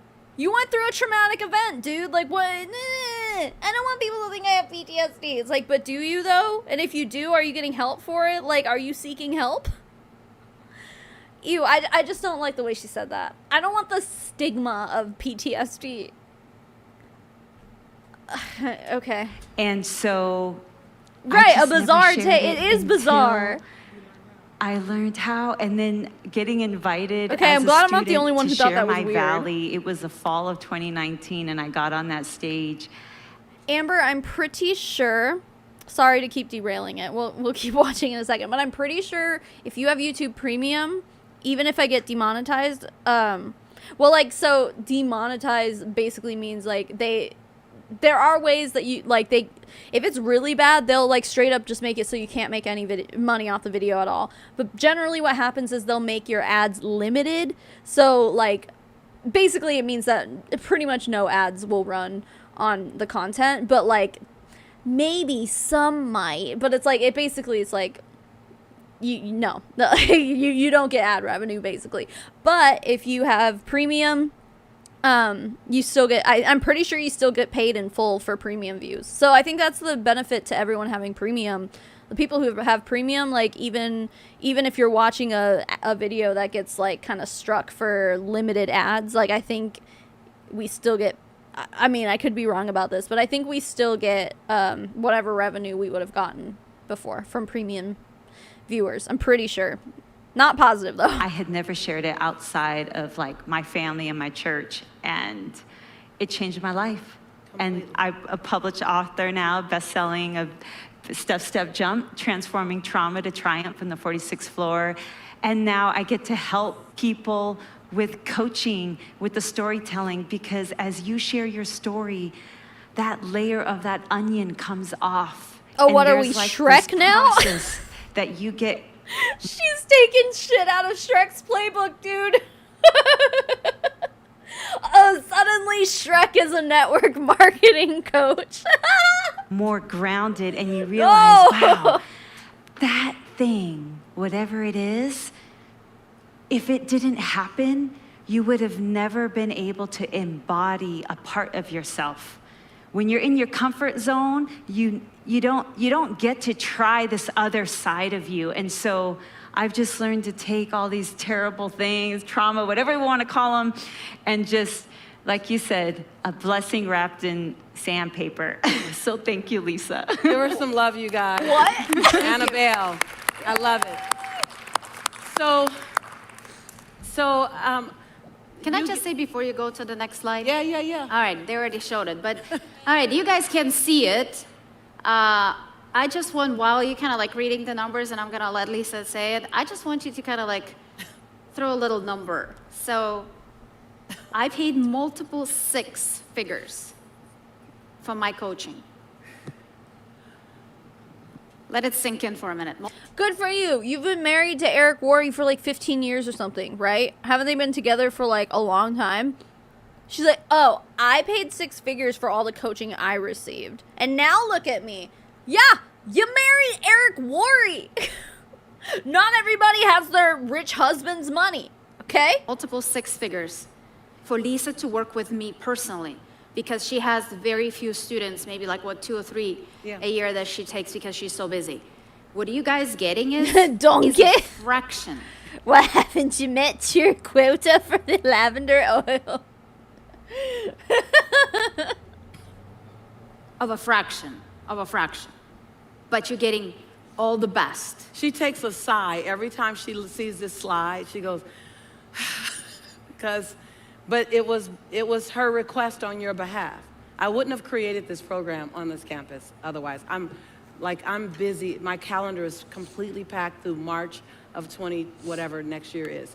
And I just don't book anything else, but I'm a yes. She already told us the Tonka yes. Trunks and truck I'd already story. met many of you, and I really like you, and I was like, I don't know how that could work. And so this is your doorway in. And you put $9.97 down, that secures your spot. You somehow let them know that I'm one of the in-person, right? If that's what you want, or I'm virtual, and you learn from the comfort of your own. All right, so what does this mean? Okay, hold on. We're going to pull up a calculator here. So $9.97, and then 2 payments of $11.50. What's that? Well, I don't know. I don't want to do that in my head. Okay. $3,300 to go to this impact thing, or save $300. I guess I could have just done it that way. Just added $300 to $29.97. Still, wow. Like, that is so much money. It's so unnecessary and so stupid. I just can't. Our virtual learning will be just as powerful. It's a different experience. And then you make 2 additional payments. My grandmother says money saved is money earned. And so those of you who have the bandwidth, save $300. Like, save money. That could be some of your flights or part of your flight out. And you also can bring people with you. Here's what I say. Let me help you lift your organization. Instead of you trying to translate what I said, let them come and sit at my feet directly. Because if you can have more people speaking your language, then you don't have to try to convert as many people to get what you know. How many of you guys, you get the information and then you take it back to your team, right? That's what leaders do. Until there's a way in which, and that's what she was doing, because not everyone can pay that bill. And then she said, well, what if? Then why are you charging? Like, if this is so important, and if in network marketing, if it were possible for everyone to be successful, especially if they just hear your story and hear your methods and apply them to their businesses, like, why are you making it fucking $3,000 to get that information? She said, well, not everyone can afford it. It's like, why? What is the reason? Why does it have to be that much? It's so, like, it is so much money. Like, that is a stupid amount of money. It makes no sense. What would you be willing? I was like, yeah. The bar is on the floor. Bring Yeah. them here. For some of you, sponsor them to come if that's what you feel like you need to do, and then earn it back. Say, I'm investing you. Pay me back within 5 months. Whatever that is, but bring them to the feet so that it will be so difficult for you to translate this. Because you're going to take it in. First, take care of you. Self-care is not selfish. Say that out loud. Self-care is not selfish. Paying $3,000 to go to a conference with Lisa Nichols is not self-care. You got manipulated. Great job. What self-care really is not spending that much fucking money on a bullshit-ass conference. Come on, man. She's wrapping this up in a little bow and being like, you need to spend this $3,000 because it's self-care. Don't you care about yourself? Don't you want to be the best version of yourself you can possibly be? And it's like, no, dude. You're straight up like, I'm sorry, like, this is a scam. This is 100% a scam. And you know why I think so? The reason why I think that they're pushing this so hard, and you hear her being like, oh, I spent 6 figures, blah, blah, blah. And I saw someone else say that Ray Higdon is always bragging about how much he spends on training. It's because, like, she's extremely successful. Ray Higdon, extremely successful. If they sit up there and they go, I was so successful because I spent a bunch of money on training, and then they start pitching their own training, the people who are watching, the people who are listening are going to go, oh, okay, so if I just, like, drop a few $1,000s on Ray Higdon's training or Lisa Nichols' training, that's exactly what they did to get to where they are, so I guess I need to also. It's manipulation. It's bullshit. It is absolute bullshit. And in my opinion, it's a scam. In my opinion, this whole fucking thing is a scam. $3,000? Are you serious? Like, maybe I can maybe see it if you were like for a virtual ticket. Maybe if you're charging $100 or something. Like, I can see that. Okay, but like $3,000 fucking dollars, and that's only if you pay it all in full.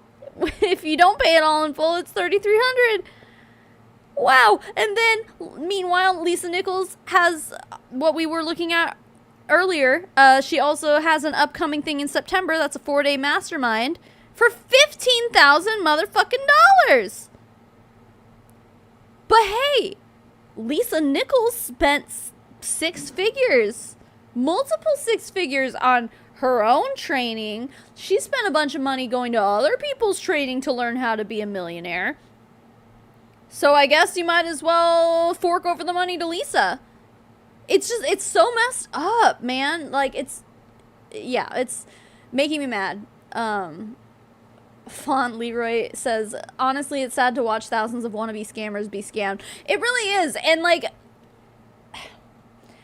it's kind of one of those things where you're like, well, you reap what you sow, right? Like, these people are just, like, actively scamming people all over the place. The people who want to take these network marketing courses are trying to learn how to scam themselves, right?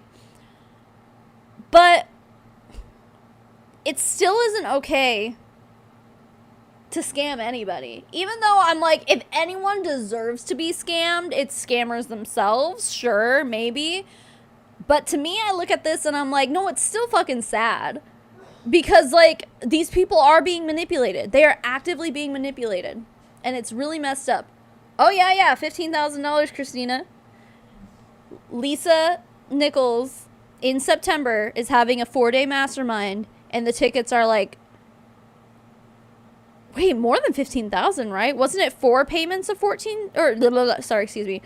4 payments of $4,000? So that would be 6,000. And then plus, like, you had to drop another 1,000 for the first payment or something like that.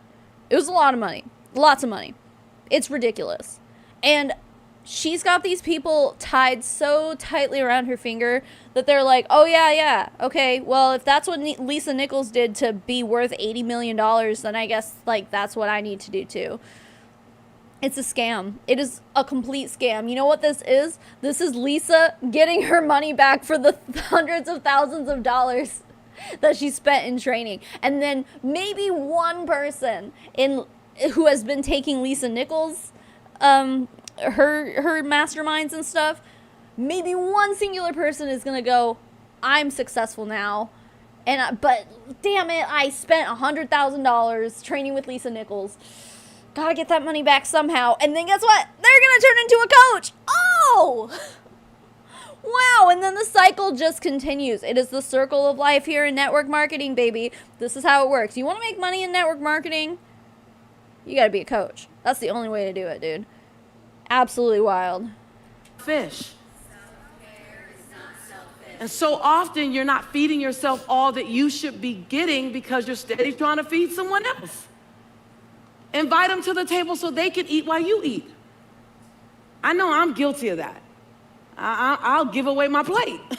So now she's sitting there and being like, because here in this pretty fine print we have here, spouse slash, oh, wait, this says slash business partner. Excuse me. The website just said spouse slash partner. So we were all assuming that it was like a romantic thing. But this says business partner. So like someone in your downline, I guess. Proof of your business partner. What do? Send a screenshot of your back office to be like, yep, this person's in my downline. Anyway, you can get it for 50% off. So that's what she's selling right now.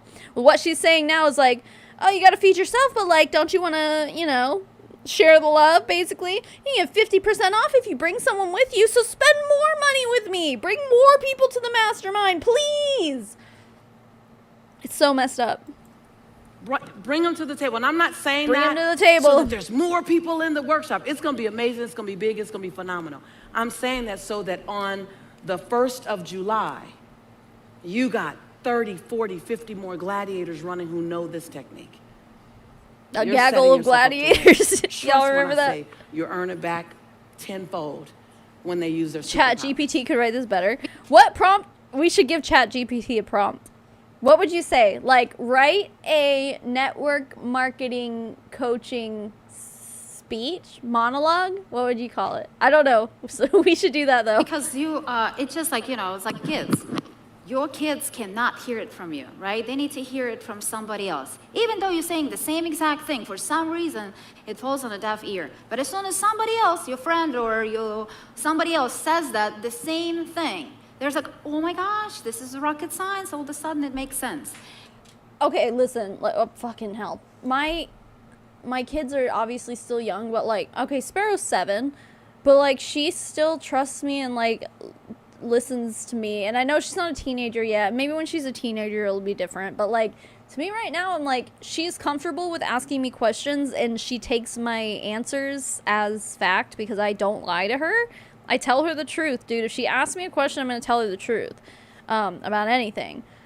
So it's like, I don't want to parent shame anybody, but like, if you have kids who like ask you a question and then you tell them the answer and then they don't believe you and they have to hear it from somebody else, maybe it's different when they're teenagers. Like, I don't want to jump to conclusions because like Sparrow is still only 7, but like to me, I'm just like, we have a very open, like, she gets to ask questions and stuff and we tell her the truth and she trusts us because we've never steered her wrong. Like, I feel like that is a good relationship to have with your kid. instead of just being like, oh yeah, your kids don't want to listen to you. It's like maybe as a parent you need to like, I don't know, curate a atmosphere in which it's like acceptable to be having a back and forth discourse between each other. Like, I don't know. It's just me. She trusts you and asks a question and gets a real answer. Right. And that's like really important to me as a parent. Like, Sparrow has asked questions about God and shit, and I'm just like, even though obviously you guys know how I feel about that stuff, I've never once told her like, no, you're not allowed to believe in God. Because she's told me, like, because her friends, she's got like religious friends and stuff, and they're all talking about Jesus and whatever, and she doesn't get it. She's young enough, right? But she'll like, she knows that me and my husband don't really like fuck with that. So she'll be like, she'll ask questions about it all the time, and I always just tell her, I'm like, you know what, like, you can believe in whatever you want, but I just want to make sure that whatever it is that you believe in, you have a good reason for believing it, and that it makes sense to you, and that you are educated in what you believe in, right? That's what's important to me as a parent, no matter what it is. So maybe that's a parenting issue with you, Marina, if your kids are not able to trust you and shit. Like, I don't know. Maybe it's just me. So sometimes your teams are so they just think attached they to you know better. because Yeah. They're so. I can see that. On one side, they're entitled. To be honest, they're entitled for you to coach them. They're entitled for you to bring them the goods. They're entitled for you to spoon feed them, right? But when they realize, when they step into Elizabeth, that that's sense of awesome. ownership, when they step That's into what that I'm hoping sense for. of owning their voice, because no matter how amazing teacher you are, they still need to develop their own voice. Yeah. They still need to develop their own way of telling the story. So when they hear it from the best of the best, and like I said, at the fraction of the price that it's even possible, imagine how much it's going to uplift your team. Imagine how much it's And see what she just said there? She was like, it's a fraction of the price of what's possible. She's basically making it sound like it's a deal. You're getting a deal if you spend $3,000 on this ticket. No, you're getting scammed. She was trying to manipulate you. You are being scammed. uplift your income as an organization, because they're all confident. Now how they do their testimonial, now how they present their story. It is a very large now belt. how they prospect with all this confidence, and the way they open up people's minds pina into colada's what's gone. possible. And then when Hi, they Hunter. grow to the higher I level hope your of meeting went leadership well. and train their own organizations or speak on their own stages or company stages, that's what people want to. What is it, Marina? Tell us. Hello? How many of you heard whoever's with the marker makes the most money, right? Everybody wants to get on stage with the marker. How many people do you think not getting that marker because they're petrified to hit that stage? Because they're so worried that what if I'm and I'm kind of like I hit the stage and my brain left my body and that was it. How many of them are limiting their growth, limiting their business? Oh, for goodness sake, dude. And I've told this story before, okay? And I will tell it again. I cannot stand this shit. She's just like, oh, you're getting in your own way if you think you're going to get on a stage and just you're scared of being like, whatever. Okay, dude, it doesn't matter how many times you do a thing. If you're uncomfortable with doing it, maybe you'll get a little more comfortable. But like, to me, okay, so like most of you guys know that I used to be in a band. We played local shows. I was regularly on stage, maybe like once a month, sometimes more than that. And the whole day leading up to the show, I called it the pre-show shits. The pre-show shits is what I had. I was just pooping all the time. Couldn't stop pooping. It was a stress thing. Like I would get freaked out. Doesn't matter. I performed on stages like multiple times. I had been there, done that. I know how it goes. Samantha, thank you for the super chat. I really appreciate that. But the last show I ever played, I ended up having to leave early because I was having so much anxiety. Like, I didn't want to go on stage. I was so terrified. And it's like, despite the fact that I had done it countless times at this point, and it's like, once you get up there, like, it's okay. Like, you do your thing and you get into it and then it's fine and you're whatever and then it's done. But, like, it never made it easier. No matter how many times I did it, like, it was still a lot for me. Because I have pretty serious anxiety. But, like, yeah, not, like, doing it multiple times never made it easier. And Marina sitting up here just, like, even, like, suggesting that someone who has never been on a stage ever, she's like, oh, you're just getting in your own way if you're scared, if you're having stage fright, basically. It's like, no, you know what that is? That's called anxiety. And, like, you can't, I hate it when people are basically just like, oh, anxiety is a mindset and you need to just get over it. No, shut the fuck up. That's not how it, no. People who say that have never actually experienced anxiety. And it's detrimental, and it fucking sucks, and it makes you shit. It makes you shit every 15 minutes. I'm serious though, like, yeah. Oh, we did pop punk. Yeah, my band was called The Takeover. You can find us on Spotify. We're on there. It's The Takeover, 2 separate words. Well, The Takeover, so 3 words. You can find us there. Like, all the music is still there. Like, I loved, like, writing music and recording music and, like, doing it in the studio and stuff. Like, I was never nervous about that. But it's like, no matter how many times I would get on stage and do it in front of people live, and not, like, I even if I did fuck up, like, I was able to play it off and it wasn't a big deal. Like, you get up there and it's fine.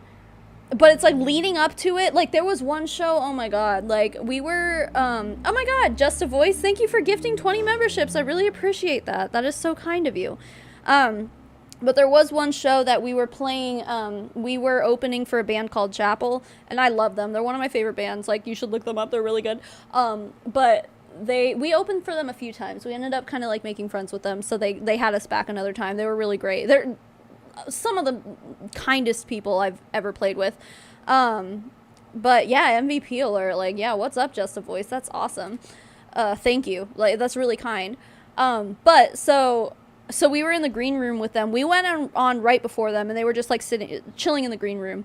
And I, like, had, like, it was a panic attack, but, like, it felt like, you know, if you've ever had, like, hypoglycemic, like, attacks where you feel like you get, like, low blood sugar, and then, like, suddenly you just feel like all the blood, like, drains from your face, and you probably look really, really white and pale and sickly, and, like, I felt like I was gonna puke, and I was like, yeah, it was bad. Like, I was sitting back there in the green room about to go on stage. My band is on the stage doing, like, the opening and stuff, and I'm just, like, in the back, just, like, trying not to fucking pass out in front of Chapel. And, like, the drummer, it's a girl, and oh my god, she's amazing. And, like, female drummers, I'm like, yes. But she's like, you okay? I'm like, oh yeah, I'm good. I think I just have low blood sugar. She's like, are you diabetic? I'm like, no. It was so embarrassing. It's like, I'm doing this in front of people who, like, I really look up to, and I, like, really super appreciate their music, and I just wanted to impress them and make a good impression. And I'm sitting in the back just like, ugh, like, trying not to puke. But I forced my ass out there, right? Like, I mean, I did what I had to do, and it was fine. But leading up to then, every time. So sorry to, like, drag this point along, but the point is that you cannot sit there and just be like, oh, you just need to get over it.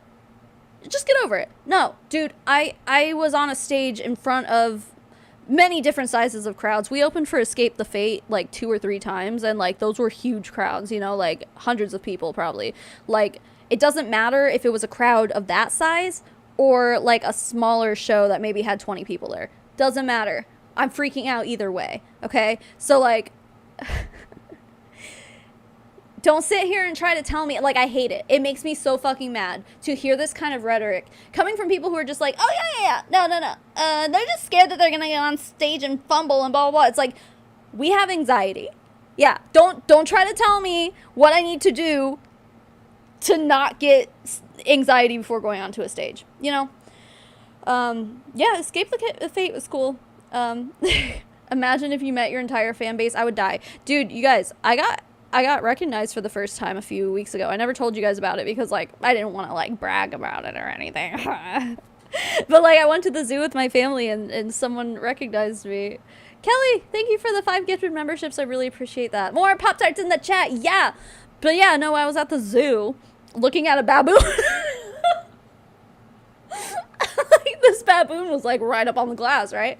And so like me and Griffin are just like sitting there like, and I'm talking to him like, oh, baboon. And then I feel someone tap me and they're like, excuse me. I'm like, yeah. Like, I love your YouTube videos. I was like, oh my God. Wow, this is crazy. Okay. And then I'm like, run away. No, she was really, really sweet. She was super nice. The name of my band, it was The Takeover.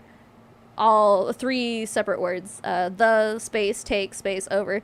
Yeah, we have a few songs on there. I really do miss doing music and I want to do it again, but like I don't think I would ever really play live again because that shit was scary. But like I still have like hookups with my producer and stuff, so like I could make music. It's a matter of actually doing it again. But anyway, bombastic side eye at the baboon enclosure. Exactly, dude. Yeah, we're like the first time I ever got recognized in public, we're just like looking at a baboon together. It's so fucking funny, dude. Now that I say it out loud, it's pretty funny. It was a really cool experience, and she was really, really nice, and like, I don't know, like, it wasn't weird or anything, but like, yeah, that's why I'm like, to think of doing like a meetup or something, I'm like, because I'm like, I really am socially awkward, but anyway, I appreciate all of you guys, yeah. Sorry, I was dragging this on for like a long time, but anyway, yeah, you can listen to my band's music on Spotify if you want. You can find The Takeover there. We do pop punk, did pop punk. I'll never make music with that group of people again because they kind of like backstabbed me. They made their own band without me, so I was like, okay, bye, fuck you. Not working with you again.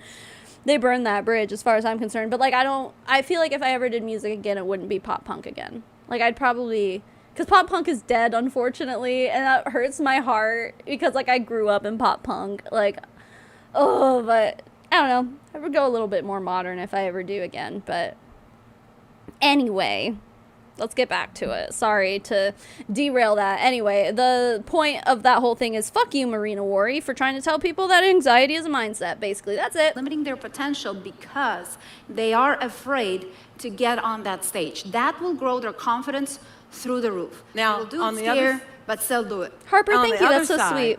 Now, none of my coaches are in network marketing, but who would love for any one of them to be on your teams? Listen, you guys, you can sit there and say that pop punk is not dead, but I'm sorry, but it is.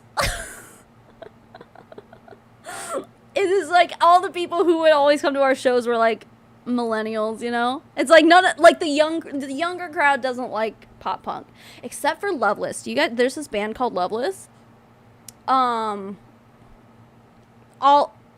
of the fangirl feelings come back every time I see that man. And every time I hear his voice, I'm like, ugh! Loveless. Look them up. They're very, very good. I think they got popular because they did a pop punk cover of that In the Middle of the Night, that song, you know? They did a pop punk version of it, and then they did a pop punk version of the Stranger Things song that, if I only could, and make a deal with, oh my god, it's so good. You guys have to go look it up. And if you don't like pop punk, then shut up and don't tell me that, because you're wrong. With that kind of story, right? Right? Like, think about it. Someone learns that superpower, you want them. The good news is anyone on your team can learn it, because they all learned it. You can't That's just learn a the good news. superpower. Like, you take any one of those people and I would die for said Julian yes to them. Same. Now it's like, what you selling? Because I want to buy it. Just tell. You see all the chat going crazy. What's her name? What's the speaker's name? What, like, you want that. And so think about the coaches. Where as, are that could be someone on my you? team, right? And Me is I'm different. I so created the techniques, but sorry. they People didn't. join What's the one that Karina always sends me? Oh my god, Karina always sends me. There's like this TikTok sound of oh my god, what is the band? What is the song? It's the same people who did your song. I was born to tell you I love you. That song. Oh my god, what is that band? I don't know, but it's. Oh my god, what is the song? The TikTok sound. It goes like. Oh my god, I'll think of it. I'll tell you. I'll think People. of it. Karina sends it to Don't me join all the time. companies, They join people. So I'm gonna make a bold invitation for you to jump into impact. Jump in. Oh, it sounds like, 'cause tonight will be the night that I will fall for you over again. It's so fucking fucking good. But that band, what is that band's name? Secondhand Serenade? Is that the one who? Oh, that's a great band. Grew up with that shit too. And bring as many people as you can. Tell as many people as you can. I Don't don't quite know make when me I'm doing it change like this my again. And that's not a mind. scarcity, urgent, do it now or never kind of thing. I don't play that game. I'm saying it because I don't know when I'm doing this again. Because we just created something wild. We created something wild to make it happen for this community. So jump in if it feels right. If you feel like you've already gotten value and you feel like there's more value to get. But most importantly, Yeah, there's if my you feel Secondhand like you'll Serenade act on boys the in the value that you chat. get, That's what's up. then jump in. Classic, yep. And for some of you, jumping in is easy. Slide the credit card, save the $300, pay in full. It's easy. For others, put down the $997. This bitch was just like, save the $300, it's easy. Speak for yourself, miss. I'm worth $80 million. Excuse me? Please. And make the 2 payments. It's easy. For other people, it's not as easy. It's a decision. And you got to think about it. And you got to say, am I worth it? And am I going to take action on it? You're not worried about me delivering. I've already given you evidence that I'll deliver. What you want to make sure you do is that you act on what you get. Possible to find. That's where you're going, am I going to take? Now, that question is with you. I can't answer that for you. But I can didn't tell bring you, my if drink you up come here. empty, I'll come full. And I'll pour everything I have into you. Like I my will give you the actual drink, like tools my tea. to ramp up your business and to ramp up your impact and to ramp up your income. I will give you that. Please hold. I have Now, tea in the for some of you, refrigerator you have right to here. move a mountain. It's not easy. You have to move a mountain. I'm going to say this. Move the mountain. Move the mountain. Because what you don't want to be is on the other side of this 3-day when everyone who's going to register is registered and you knew you wanted to jump and you have to say again, I let the train leave the station without me. I let the train leave the station without me. And I'm not saying that as a shtick to get you to buy. Yeah, By you the grace are. of God, I am way past the time in my life where I need to hustle to make you buy. That's not a problem these days. What I don't want you to do is to be on Monday or on Tuesday. Okay, Sherry, like you say that as a joke, like the whip my hair back and forth kind of thing, but like Willow Smith has great music. Like she grew up, dude, everything that Willow Smith does is so fucking good. That Meet Me at Our Spot song, I'm just, oh, yes, it's so good. Look up Willow. I think she just goes by Willow, but her music is so fucking good. So good. She's come a long way from whipping her hair back and forth. Tuesday, frustrated at yourself for not taking action at something you wanted to take action because your chatter kicked in again. That's what I want. I want you to protect your memories of how you took action. Oh, And she's I'm so gonna be bold quiet. because I was the one who sat on the sideline so often, not clear if I could make it happen.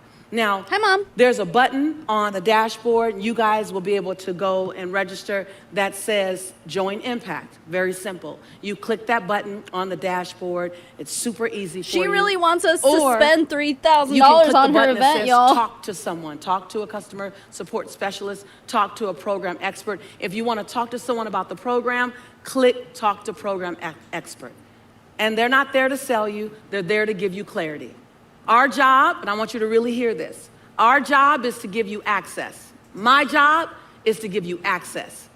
Your job is to literally scam people, but go on. Your job is to choose. And choose for your future. I always say, I cannot let my past interrupt my future. I'm gonna choose for my future. And that choice might be no, and that's okay. It's not a fit for everyone. We're gonna have to cap out at some point. It's not a fit for everyone. But if it feels like it's a fit for you, then jump and come in. And before You want everyone to believe that every person in this audience is thinking that your $3,000 conference is a fit for them. the end of the day, for those of you who register before the end of the day, we got crazy. Click the button Don't or sh- click no, the not button. me. Exactly. Well, yeah, I just kind of like, Lisa, look, can we do like one more thing? And I know she's gonna say yes, so. Yeah, I'm sorry, Lisa. But I said like, can we please do one more thing, one more bonus for everybody? So those of you who are gonna buy today, Lisa and I are gonna take pictures with you at the end. Virtual and live. Oh my God. She's straight up, she's leveraging this shit. She's like, hey, if you, literally someone said in the chat, Haley, you said this is the same energy as sign up within the next 20 minutes and get something for free, but then you go back 20 minutes later and it says the same thing again. Exactly. But like, it's kind of like those infomercials. Like, it's like, order within the next 5 minutes and you get a special deal or whatever. Like, she's literally like, if you buy tickets to our upcoming event today, we'll take a picture with you. Wow, now you're really selling it. Holy moly. Virtual and live. So by the end of the day, when this session is over, Lisa and I are gonna take pictures with everybody who is going to take. Yeah, it's bribery, Can I say dude. why? Because Yes. I love when people are certain in their actions. So it's a fast action bonus. It's not another shtick to get you to say yes. If you're not a yes, you're not a yes today or tomorrow or the next day. But if you're a yes, and you say yes today, we're gonna say over after, I cannot commit to you, I'm in these shoes. That I cannot commit to, but I'll have this smile. We're gonna stay and we're gonna do some really great photos with everyone. I'm a real big person on leveraging and building up my Clearly. brand and Nova, thank you. I know I'm not sober right now, but this bit has gone on for 10 years. Well, I did, like, I was talking a lot about, like, emo music for a while there. That's partially my fault. that is a leverage. But thank tool you for the super as you chat. are navigating. So if you say yes today, you may not want the picture, but I love them. We'll be here to take pictures with everyone who decides to jump in Impact today at the end of the night. And they have a really great system where it's super well lit, live on virtual, super well lit. The pictures are great. And it just gives you a little something to have in your stash or to leverage it. I tell my team. You use your picture that you're about to take with me and Marina Wari as leverage to what? To make your friends and family think that you're super successful because you paid thousands of dollars to go to their stupid fucking conference? That's not a reflection of you, baby. That's a well, kind of. It's a reflection of like, oh, you'll fall for anything, huh, bitch? But no, really, it's a reflection on how well these people are manipulating you out of money, dude. Wow. Anytime they take a picture with me, anytime they do a video, leverage it. Just do right by my name, because I'm going to do right by your name. But leverage it. Leverage is everything. I built my Oh, yeah, entire Rebecca, I career still have it on my leveraging. playlist, yeah. I did. I leveraged. So just leverage it. And so we're going to take action break. That means to give you time to read the details, to chew on it, to make a bold decision. Go to your dashboard, click the button, and go to the sales lounge and jump in.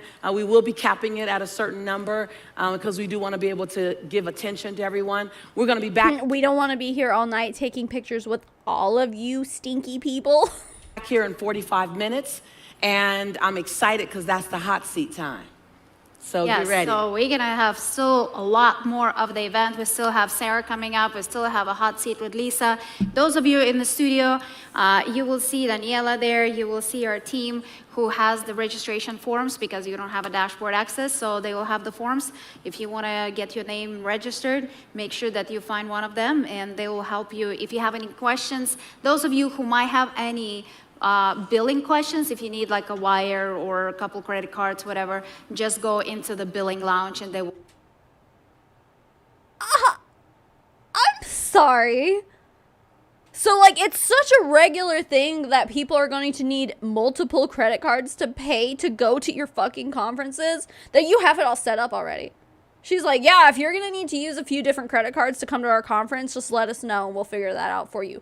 That should be red flag number one, that you cannot afford to go and it's a scam and you shouldn't fucking go, period. Will help you take care of I'm that only taking a information pic with as her if well. I can bring my Tonka truck. EFRAT, I think it's EFRAT, forgive me if I pronounce it wrong. Where are we going to register? On the dashboard. Chelsea already found it. She said I already did. And Magdalena, it's on the dashboard. So if you go on Wow. the dashboard, wonderful. People are putting the link in for you. So great. I love community. They help us not stay lost. Yes, for those of you who need the link, it's MPW, like Most Powerful Women 2023.com/impact. And if you're in the room, you can have the team. They're right there for you guys. I love you guys. We're taking a 45-minute break. Stretch your legs. Practice some of the 45 techniques on minutes. each other if you want. I'll be back. We'll be back. I You'll wonder have if a that'll wonderful pause speaker, on this and then video we'll do here. some Let's hot seat see. coaching. Be well. All right, see you in a bit. Be well. Ah, shut up. All right, let's see. Is this... Oh, they cut out the 40-minute break.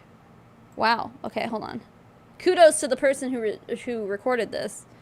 They were very committed to this, and I really appreciate that. All right, let's see. I don't know when the music's gonna stop, so yeah, let's see.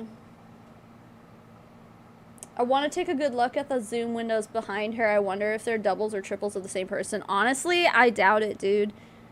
These people, as much as I wish I could be like, there's not that many people who are falling for their shit and spending thousands of dollars on coming to this kind of thing. As much as I want to say that, these guys are legit. Like, I mean, Eric Worre's at this thing. Like, this is in his studio. So, like, you put Eric Worre's name on anything and people will show up. Probably even Lisa Nichols, too. I've never seen this girl before in my life, but she's been a big part of this also. So, okay, let's see here. Welcome back. How was your break? What did you do? Type in chat. What did you do during your break? I want to see. Got a photo to dinner, but want a photo. Okay, you can sign up for the photo opportunity if you sign up for Impact.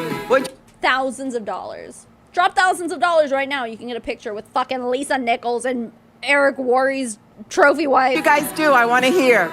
So we've learned so much in these last 2 days, but especially today, we learned about recruiting. MP equals more pooping mom? Wait, where did it say MP? That's my mom. I wonder where I got my love for poopy fart jokes. Don't know. How to build systems, how to build your teams on social media. You know, Hunter, you say that like almost like a joke. They force these people to be there basically, but you're not wrong. Like, it's basically like, how committed to your business are you? If you're not dropping thousands of dollars to learn how to be good in network marketing from these people, then you must not really be that committed.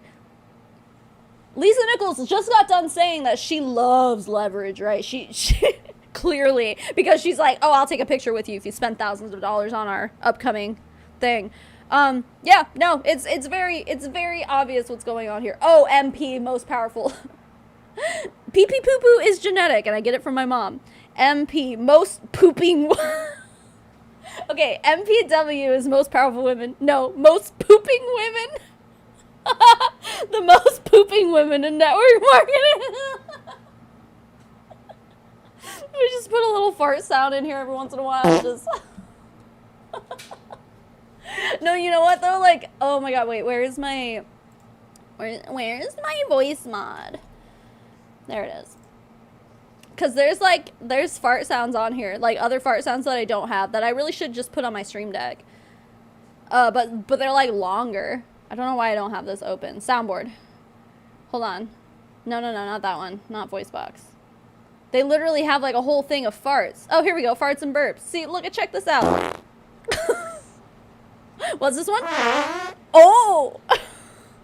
I need to put all of these on my Stream Deck. What am I doing? Here's a wet one. Oh, that's some good shit. What about the fartiologist? Why are farts so funny? Trump solo?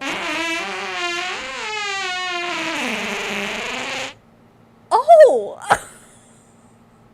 Okay. That's really cute. Yeah, I'll have to absolutely put some of these on my Stream Deck.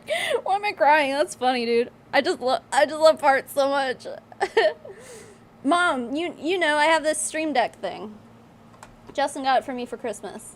This little boy. And then you just comes with you do the voice mod thing, and I think I paid like $50 for voice mod, and voice mod makes it so that I can make my voice sound like this, or I can sing a goddamn song like this, or I could, I guess, sound like a demon like this, or this one says K. What does it do? Does it make me sound echoey? I don't know. It's fine. I paid $50 to be able to do that. Anyway. So what are the ahas that you would like to share really quick? Joined Impact, oh yeah, you farting drank is always water, going to be funny. Someone walked, wonderful. Post in Facebook, I love it. What are some ahas that you've learned so far, some good takeaways? Type in chat, I want to read them out loud. And then we have someone looked at sports, meditation and journal. You guys are... Dude, I love Imogen Heap. Wait, what was the joke about Imogen Heap? Well, I only know like... Oh my god, what is that song by her that I know? I don't know. I don't remember. I remember it's really good though. Into self-care, I love it.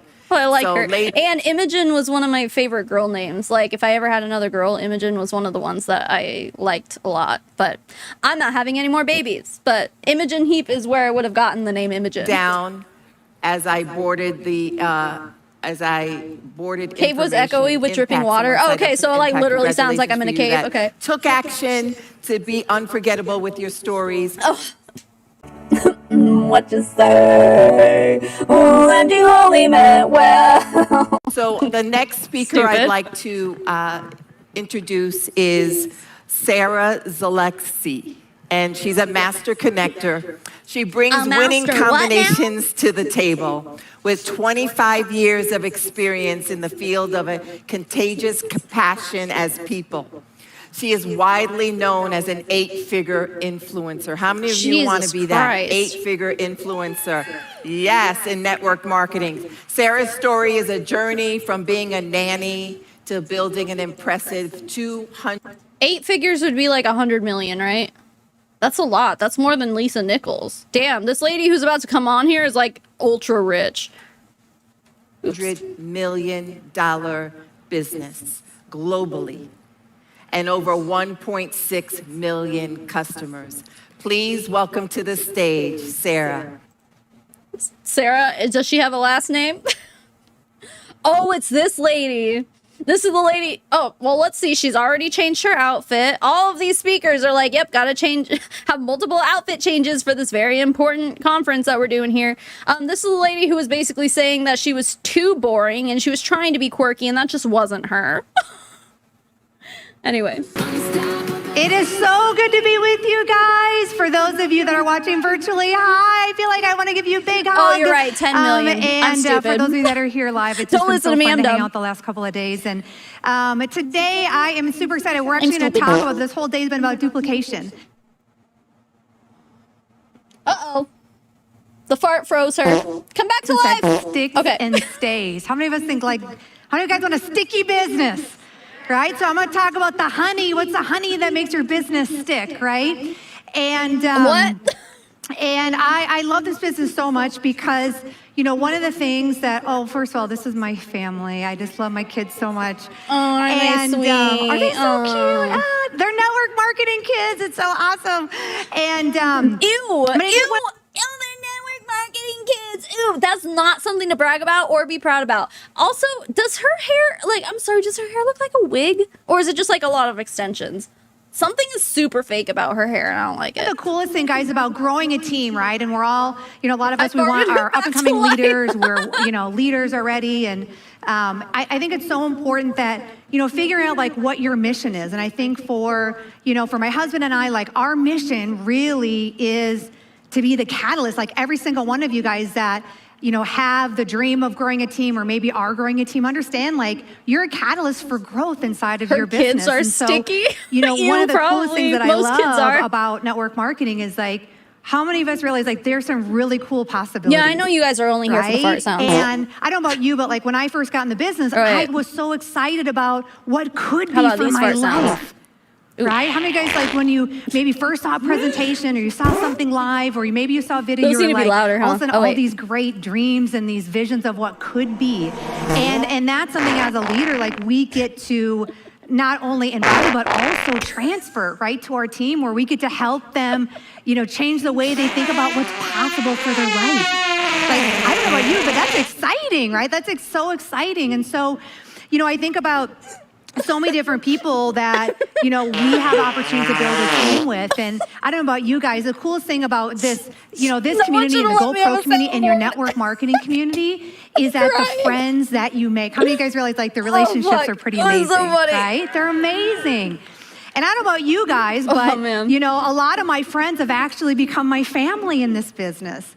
And for some of us, we each actually even are able to actually take it even to the next step where actually some of us, we actually maybe even have family. If you don't like fart sounds, then you shouldn't have been subscribed in the first place. And some of you guys actually heard me share earlier on the stage, we talked about I literally put fart sounds in like every single one of my videos. It's crazy, you guys, because she has actually been building a business with us for the last 2 years. Had been, I should say, right? She's still here. I feel you, right? And she just walked across the stage like a month ago. She just hit one of the top ranks in our business. We are so proud of everything she was doing. But I'm so grateful for network marketing because the last 2 years, my husband and I, we spent more time with her than we ever would have.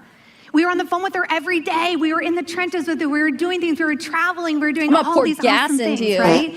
And so I'm just so grateful for the opportunity that I had with her, right? And it's so crazy because I think for a lot...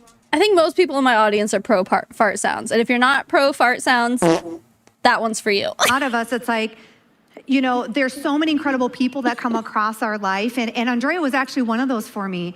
And she obviously, you guys can see from the middle slide, she was a huge advocate of GoPro. It is kind of pageanty hair, huh? So it's just like big. You know, to be part of this community. And I remember that she was like, one day I'm gonna like tell my story. And you know what's so cool? Like, it's kind of a crazy thing, but like, I'm telling her story here. Like, isn't that so cool? You know what I mean? Like in a kind of a weird, crazy way. And so, you know, understand that, you know, as you're growing a team, like as you're, you know, going through the just ebbs and flows of your business, know that like sometimes, like for me, this was such a great slide because I think a lot of times we expect, like we think everything's gonna be feeling great, right? When the reality is like, sometimes they're gonna be feeling okay, and guess what? Sometimes they're gonna be terrible. And like, it's okay, right? Because like I shared on the panel, guess what I said? I said, this is hard, and guess what? I can do hard things, right? And so just understand that, you know, the beautiful part about just, you know, what we do every day is understanding like, we have the ability to make an impact, right? We have the ability to make an impact. And it was so cool because, you know, when... This slide, she's like, oh, see, you guys... My mom loves the fart sounds, so I can't stop them. Can't stop the fart sounds, no. What we expect, feeling great. What we should really expect, feeling terrible. This is normal. I'm sorry. Like, okay, yeah, fine. It's normal to feel terrible sometimes, okay? But if you're feeling terrible more often than just feeling okay or feeling fine, that's not normal. Okay, and let's not make that a normal thing. Like that, talking about setting unrealistic expectations, they're also, not only is she sitting here being like, because someone said earlier, like, if you tell your story, if you trauma dump on people, you're going to get a huge following, basically, is what she said. So that's unrealistic expectation number one. And then the next one, she's like, oh, are you feeling terrible? It's normal. Yeah, it's normal, I guess, like, in a little bit. But if you're always feeling terrible instead of feeling great, and if you're going on social media and faking how great you feel, but really in reality you feel terrible all the time, that's a problem. And you need to get help, okay? Or, I don't know, you know, maybe reevaluate your life choices, reevaluate the fact that you are in an MLM and the reason you feel terrible is because you're doing this all day, every day. Your paycheck relies on scamming people. Your paycheck relies on like taking money from vulnerable people, essentially. So yeah, I'm definitely gonna come out and say that that's not normal. And if you're feeling that way, then get help, dude. We had a chance to celebrate her life a couple weeks ago when we were. She comes from like a really, really small town. Kisses all around. I don't know what that means, but when we were at her funeral, it was mind blowing. She had 1,000 people at her funeral. Who was she talking about? She was an wow, someone died and had 1,000 people there. They must have been really important. Dude, like, funerals are for the living. Come on. Educator, 25 years. She worked with at-risk kids that were like, I remember telling her, I'm like, Andrea, I'm like, who do you work with? She goes, I work with all the kids that nobody wants to work with. All the ones that people just throw away, and they just are like, you know, they give up on them. And she was making an impact in such a big way. And I'm just so inspired by her because I'm like, oh my gosh, like it's made us so much better just because we've had to like learn from her and grow. And it's just, you just never know the impact that people will make in your life. And I think one of the things, guys, that's so important that as Did she even address that slide? She just like had it up just to make sure people know that it's okay if you feel terrible. It's normal. No, it's really not. Like, if it's not an every once in a while thing, if it's an all the time thing, then it's not normal and you need to get help. How you communicate is everything. All right. Continue to grow a team, understand that the way that you communicate, right? The tactics are important, the daily method's important, but the way that you communicate with your team, like that's really the stickiness of the business. You know, the way I'd that prefer you, not to that be you sticky, communicate thank with you. people. And I will tell you, these last couple of weeks have been pretty hard. But what's so cool is that the way that my husband and I have communicated with our team over the last 10 years, they have felt loved, they have felt connected, they have felt empowered, right? And because of that, guess what my team's done? They've picked us up and they've just carried the business for the last 2 weeks because we have focused so much on communicating so well with our team over the last 10 years. So here's the one thing that I think is important, guys. So for those of you that are taking notes, understand that like every person in your team, they need to know that it's worth it. Right? They need to know that's worth it. I think about, you know, when I first got started in the business, like I needed someone to remind me that At it was least you worth it notice all that the like you need time. help. I needed people to remind me that you're going to have good days and bad days and times that Hello you're and not going to be that goodbye. great in the business and times that you want to throw the towel in, but you got to keep going. Right? Because unfortunately, a lot of times I see in network marketing is people don't talk about that. They just talk about, hey, Samantha, the takeover, you should be able to find, it should just be the space take space over. I don't think there's a lot of the takeovers on Spotify, right? Are there? Because I know there are some that have like the takeover, like just one word, like takeover is one word, but ours is 2 words. So you should be able to find it pretty easy. hey, this is, you know, this is simple, this is easy, and people get frustrated and throw the towel in because Right? you I'm don't looking set it up your right now. expectations right out of the gate. Oh, You know, there I are a think few. about, you know, the times, you know, Marina had shared, like it. So on my Spotify, our the takeover is the only one with a little blue check mark there. It's right there. And then there's there's 2 other the takeovers, but they don't have the blue check mark. So if you're looking for us, the space take space over with a blue check mark. It took me 3 years to enroll one person in my business. I was not an amazing success story right out of the gate. I didn't skyrocket, right? Sometimes you hear these stories and you're like, wow. But didn't this lady say that she like she like recruited her own husband and like they built it together? Like she's literally like, I wasn't able to recruit anyone in my business for 3 years. But then I'm pretty sure she's one of the ladies who was saying at that question and answer thing that she has a husband that she recruited and they did the business together. So like, if you're so bad at this and suddenly when your husband joined, suddenly that's when you started getting successful, I don't think you did anything. And here you are speaking at a most powerful women, most pooping women of network marketing. Here you are. What do you have to offer? Because I'm not seeing it.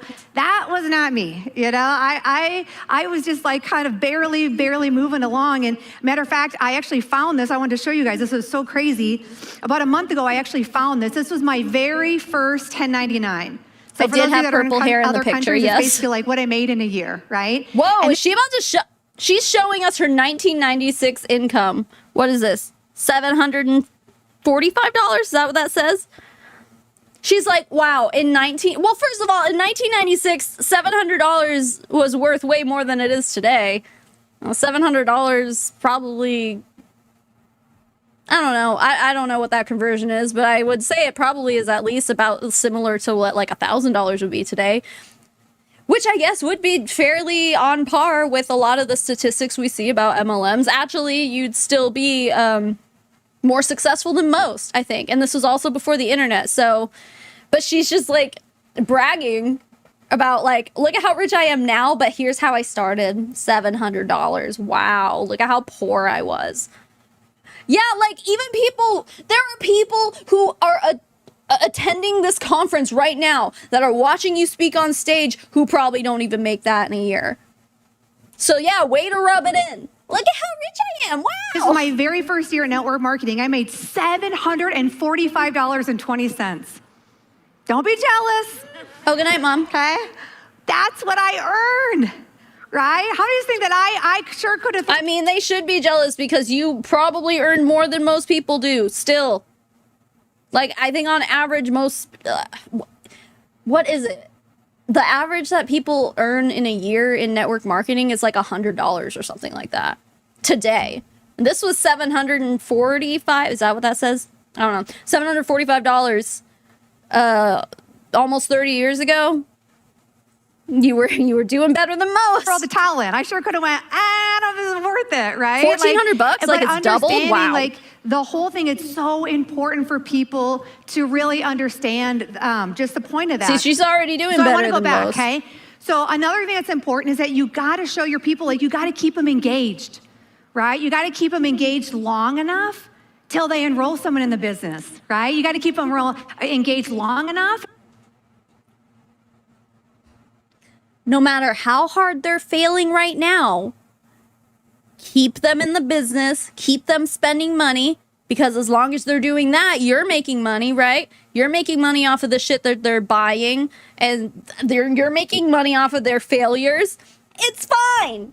Just keep them long enough so that you can milk them for all they're worth. That's all I heard there. Until they find someone that says yes, right? And so that engagement piece is important. It's like basically just like the action steps of keeping them in action, right? What can I do to continuously be moving this person forward every single day? Yeah, my mom put So some of our another thing band's with the engaged songs piece is that, names, you know, getting them to in take the chat action like so they've you never can done. And search the way those that you with the do takeover that, and they'll come up. okay, the only way, guys, that you can do that is by leading from the front. That is the only way, right? People all the time are like, I need to motivate my team. I'm like, listen, the only way you're going to motivate your team is they're going to do what you do, right? How many of you guys have kids, right? We could tell our kids everything, but how many of us realize like our kids typically will do what we do then, right? And so for me, I know that like I always need to be leading from the front because it's going to keep them taking that action, doing the activity, even if they're not getting the results, right? It is your job as their upline to make sure, hold on, I have to sneeze. Oh, I almost just peed a little. Having two kids will do that to you. What were we talking about? Oh yeah, she's literally like, just keep them engaged, even if they're not getting the results. Say whatever you need to say to keep them in, because that's how you're making your money. Like, just fucking say that, dude. Like, I know she's beating around the bush to be like, oh, well, it's just if they wait a little longer, they'll be successful. No, what she's saying is you need to keep all of your people engaged long enough. You have to keep them brainwashed and believing you for long enough that they will refuse to leave. Because, you know, it's just like a gambling addiction. Could be this next spin. I'll sit here, I'll do one more spin because this is the one I'm going to win the jackpot. That's exactly, I mean, same fucking thing. Wow. Like for me, like again, it took me 3 years to enroll one person. It took me 7 years to earn 6 figures, maybe even almost 8 years, right? Oh, thank you, but I just Quinlan. kept one foot in Thanks front for of the doing other. that. And I had someone that kept me engaged. I had someone that whispered in my ear, like, you can do this, you got this, keep going, right? And here's the coolest thing. Your people only need one person to believe in them. Only one. But they don't, no. Because when you're recruiting people into a network marketing company, it's not them believing in you. Well, I mean, I guess if they trust you as a person, yeah, sure, they believe you. But your job, in order to get people to be recruited, is that you're trying to get them to invest in themselves. Your job is to convince people that they don't believe in themselves enough. And if they just take the leap right now, if they just take this leap, then you're really acting on how much you truly believe in yourself, right? That's what this is. Absolutely wild. So let that be you, right? Only one person. They only need that one person that whispers in their ear, that one person that is continuously moving them forward in the business, right? Because a lot of times they don't have anybody believing in them. They're maybe in a home that their spouse or their partner isn't happy they're doing this, right? Or maybe they're a single mom and they're all by themselves, right? Or a single dad just trying to make this work. Or maybe they're in a bad situation where they don't have the support. Whoa. So for us, check this out. This is, the host has asked you to start your video. Whoa. Again, like, I didn't record this. This was sent to me by one of you guys. I didn't, wow. I mean, I wonder, is this a thing? Because I've never, like, held a large like Zoom meeting, so I don't know how all the permissions go and stuff. But is this a thing that you can just like send out to everybody who doesn't have their cameras on? Or do you think this host was like scrolling through the list of people and they're just like, oh, this person doesn't have their camera? What difference does it make? Hey, this Maya Rothko person doesn't have her camera on. How come this person, how come you're targeting us? Wow. It's like we always have to be thinking like, I hope she's paying attention enough that she clicks that this. is breathing life into my God. team every day, right? And I think what's it's I so don't think amazing, she's but it paying also is, I attention. think a lot of people don't realize the just seriousness of it It's is that you have the fine. ability to like breathe We've life dealt or with death enough in your here, peeps it's fine. every day. Like every day, I have to make a conscious effort to be like, breathe the life, Sarah, breathe the life, like keep it moving, right? So the way that you communicate with your team is like, it's the stickiness, it's the stuff that they go, oh my gosh, this feels good, they love me, they're One at a they're time, kind of in really? this Wow. incubator, right? Until they can figure it. And who cares? Who fucking cares, man? Everyone wants it to move faster and grow faster, and it just doesn't necessarily work that way. So let's go. I want to talk to you guys a little bit about setting people up to win. So I know there was some really At this point, it says it's 10 o'clock in the morning on her end, but it must be like, because this is the end of day 2, so this is probably mid-afternoon our time. really great conversations today around duplication. And I think the setting people up to win, guys, this is this part, most people, they skip this. Most times when people sign people up, they immediately throw them into a system. They throw them into a system, they like, okay, get started on guide 1, or they get started on whatever. And the reality is that they're human beings like us. So you gotta slow down. You gotta take time where people go, she loves me. Take time that she cares about me, right? And I think what happens too, because social media is so big and systems and all these tools and all those things that we use, guess what? We forget they need the human touch like we do, right? So they're humans too. Oh, fuck. Why did I do that? Why did I do Facebook, that every I love freaking it. time? Dang it. I never, what was the timestamp we were at? I don't even know. No, we weren't here yet. We were somewhere around here. I forgot what I was saying. I got distracted. Whatever that button is that keeps fucking that up, I need to change that key button. like your best friend's probably gonna tell you you're crazy, or you're Right, yeah, and that's the thing is that, like, when people sign up into an MLM, like, depending on what MLM you're in, there are certain MLMs who make it so, like, when you have someone who joins, you have to strategically place them in your downline so that you can make the most money off of them, basically. There are certain MLMs that do that. Others, they just let you just kind of get thrown into, like, a kind of tree situation. But there are some that you have to, like, when you recruit people, you strategically place them.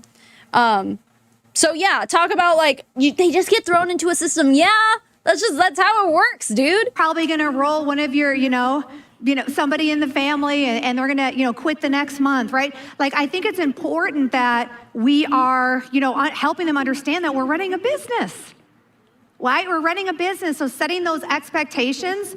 You're because not if you running a set those business though. expectations- You're a fucking independent contractor to somebody else's business.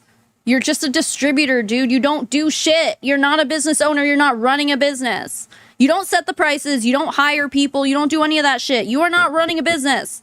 Shut up. Let me tell you something. When they go through the school of hard knocks in this business, which everybody does, they're not gonna flinch.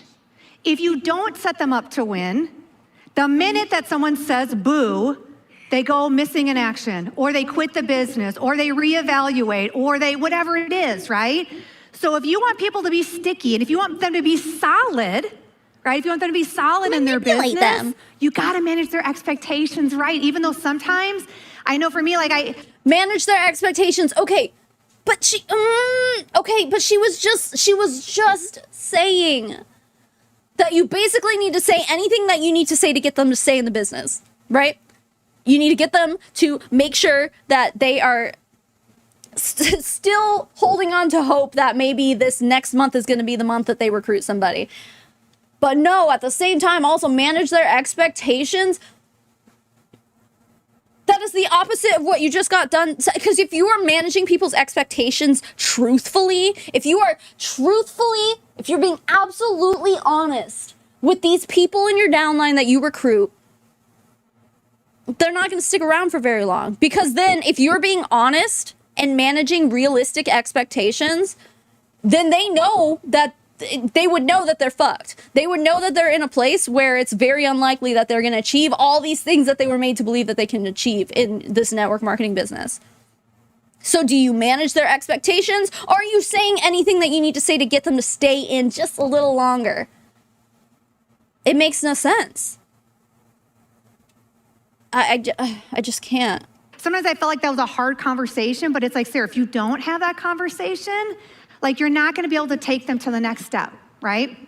And I also love too how Eric talks about, he's like, when you teach people how to manage expectations in their business, it's so important because it takes it from just signing somebody up to now you guys actually have a real business relationship.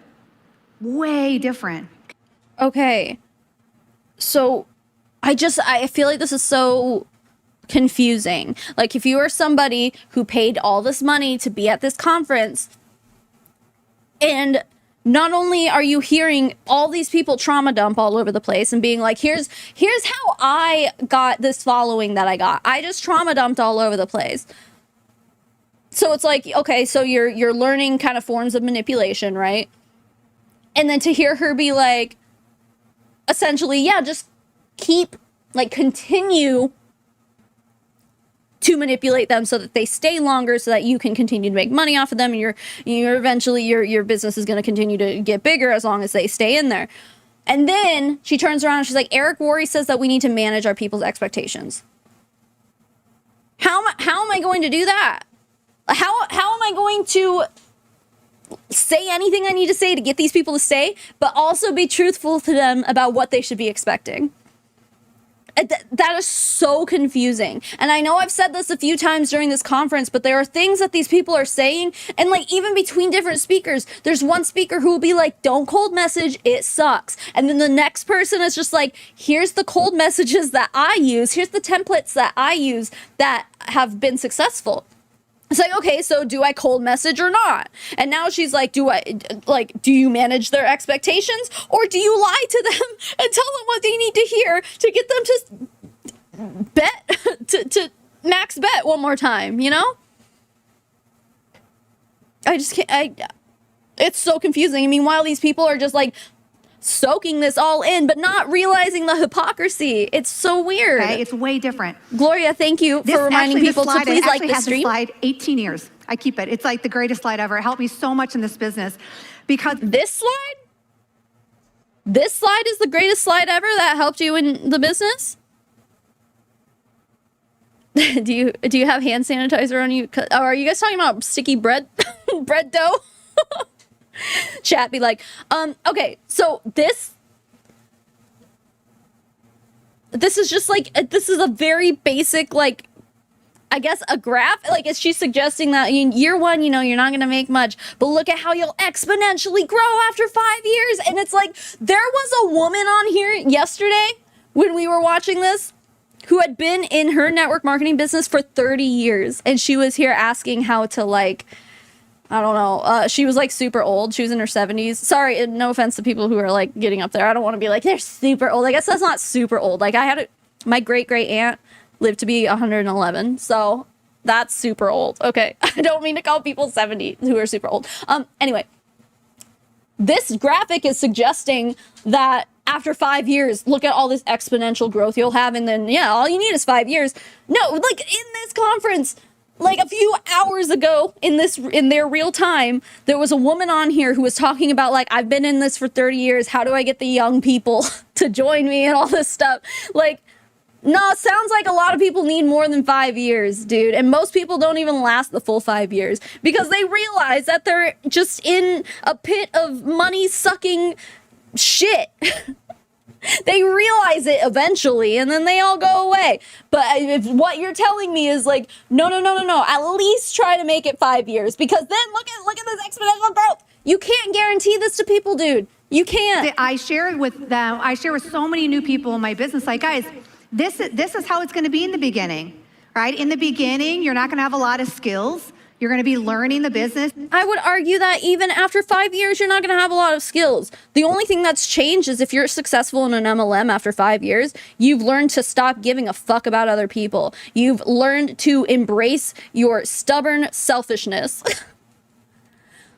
You have put yourself first, your needs first. And to some extent, like, sure, that's fine. Take care of yourself first before you need to take care of other people. But in this, that doesn't apply here, because doing what's best for you in a network marketing business means doing what's not best for other people, is lying and manipulating people so that they will join and contribute to your paycheck. It's wrong. It's so wrong. You're going to feel like you're going to put all this time in and you're going to make like this little bit of money, and you're like, oh my gosh, is it worth it? And you got to remind them, right? Wait, but then like there was the lady who was talking about how she like randomly had a stroke and went blind or whatever, that trauma dumping lady. She was on here like in this live stream that we're watching right now. She was on here and she was just like, oh yeah, all this training changed my life in 5 months. Let alone 5 years. Okay, so you're gonna have people on at this conference and be like, oh, in 5 months, like, I was able to change everything. Like, my life is so much different. I have so much more money now after applying everything I learned from Marina Worry and Lisa Nichols. It only took me 5 months, and now look at me. I'm super successful, and I'm at the Most Powerful Women of Network Marketing conference. Okay, so is that managing expectations? Because that is a very unrealistic expectation, and that's not something that happens very often. But meanwhile, you spotlighted her and you put her on a stage to tell everybody that in 5 months that she was able to turn her financial life around. These people, I can't. It's worth it. Help them manage their expectations, right? But then the longer they're in, the better their skills are. Right? They're going to be able to put less and less time in as it goes, and they'll be able to make a lot more money. And so helping people, like this slide was so effective, like this visual for me, I was like, oh, I get this. Like, I understand really just the importance of sticking and staying long-term here. So one of the things too, guys, that goes along with setting people up to win is this crucial conversation. Most of you guys have seen Eric talk about it. It's just so brilliant. And he talks about sitting down with them when they get signed up in the business, right? And congratulating them. Let them know they made the best decision ever, right? Because how many of us have had people that have signed up and all of a sudden have like... How is that managing expectations? If the first thing, like, you sign someone up into your downline and the first thing you do is congratulate them like they won a fucking prize, like they just, oh my God. Like, that is manipulation. You're manipulating people into believing, like, oh yeah, this is great. I'm pumped up. I'm going to be so rich and successful now. Like, this lady sold this to me like it's going to be the best thing I ever did for my life. So yeah, I guess it's going to be. But manage their expectations, right? It's every sentence is it contradicts the last. It's wild. Buyer's remorse, you know what I mean? And they're like, I mean, I remember I had a girl that she had signed up and she had called me like, I don't even like an hour later, and she's like, she's like, can I return? And I'm like, you don't want to do the business? You just signed up. And she's like, well, so it's like sitting down with her and like having this crucial conversation with her to really, help her with her goals, right? Help her? No, she's listening to the red flags and the pit in her stomach, dude. And you're just like, no, don't listen to him. Just turn your brain off. That's what we hear. A lot of these people, they say this shit too. Just a Voice, thank you for gifting 10 memberships. That's so kind. Thank you so much. More Pop-Tarts in the chat. More Pop-Tarts in the chat. Love it. Look at all those Pop-Tarts. They're so perfect. I love it.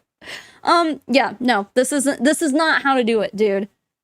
This is how you manipulate people. This is not how you manage their expectations. Like, stop. Yeah, they are awful, aren't they, Cindy? Like, what? It's awful. How to be successful in a network marketing company. Say what you need to say to get them to join you and stay.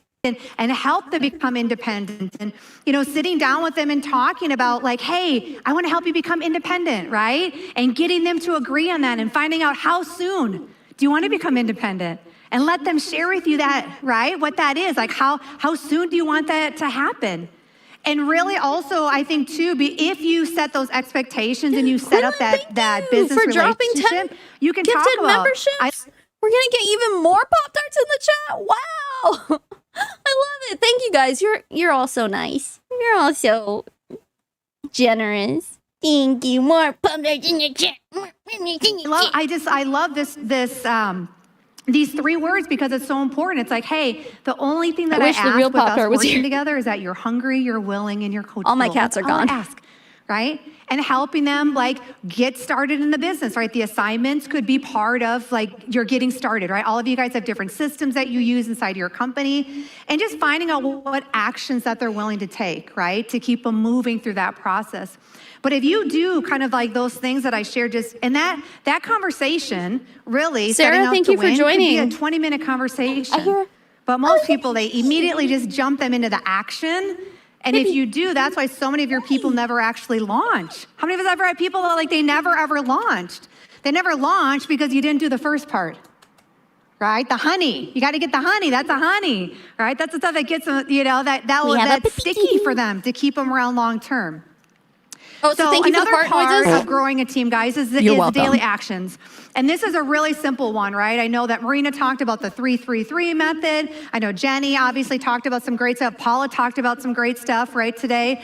But just really just asking yourself just the simple things of like, how are you, right? Because obviously we're leading by example. How are you or how are they moving the business, right, forward today, right? And helping them just understand, like growing a team, it really comes down to the simplicity of That was an extra one for you, Just a Voice. Thank you. Right? Asking people to take a look, right? Just the simple thing of that. And then the last thing, guys, that I feel is so important is Thank you for joining. So people, okay. This is why I got in the business, because I believe so passionately in people. Like, I am so passionate. And I'm just like, I see stuff in people like way before they see it. Carrie, I'm like, you kind of I missed see a you on lot. the stage. They're like, you do? I'm like, I do. And they're like, okay. You know what I mean? Like, I see it in them. And so it's like a great leader sees so much in people. But you have to be willing to create a safe environment. You know what that means? That means you need to have a safe environment that people can plug into, that even though they're scared, they still take the action. That environment because you manipulated them, you guys. If you create an environment that will get people to still take daily steps every day, even though they're scared, I'm telling you, you will grow a big team. They go, I feel safe. I can be myself. I can make the mistakes. It doesn't really matter. She's still going to love me for who I am, right? Like until you leave. So the environment. And then she'll never talk to you again. You're only a transactional relationship to her. You guys are not friends.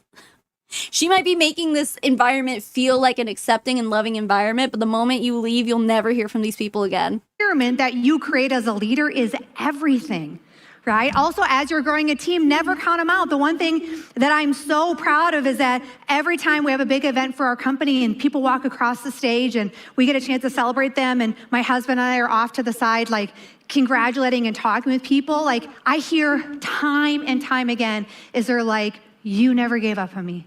You never quit on me. You know what I mean? You were still my cheerleader. You were still my #1 fan, right?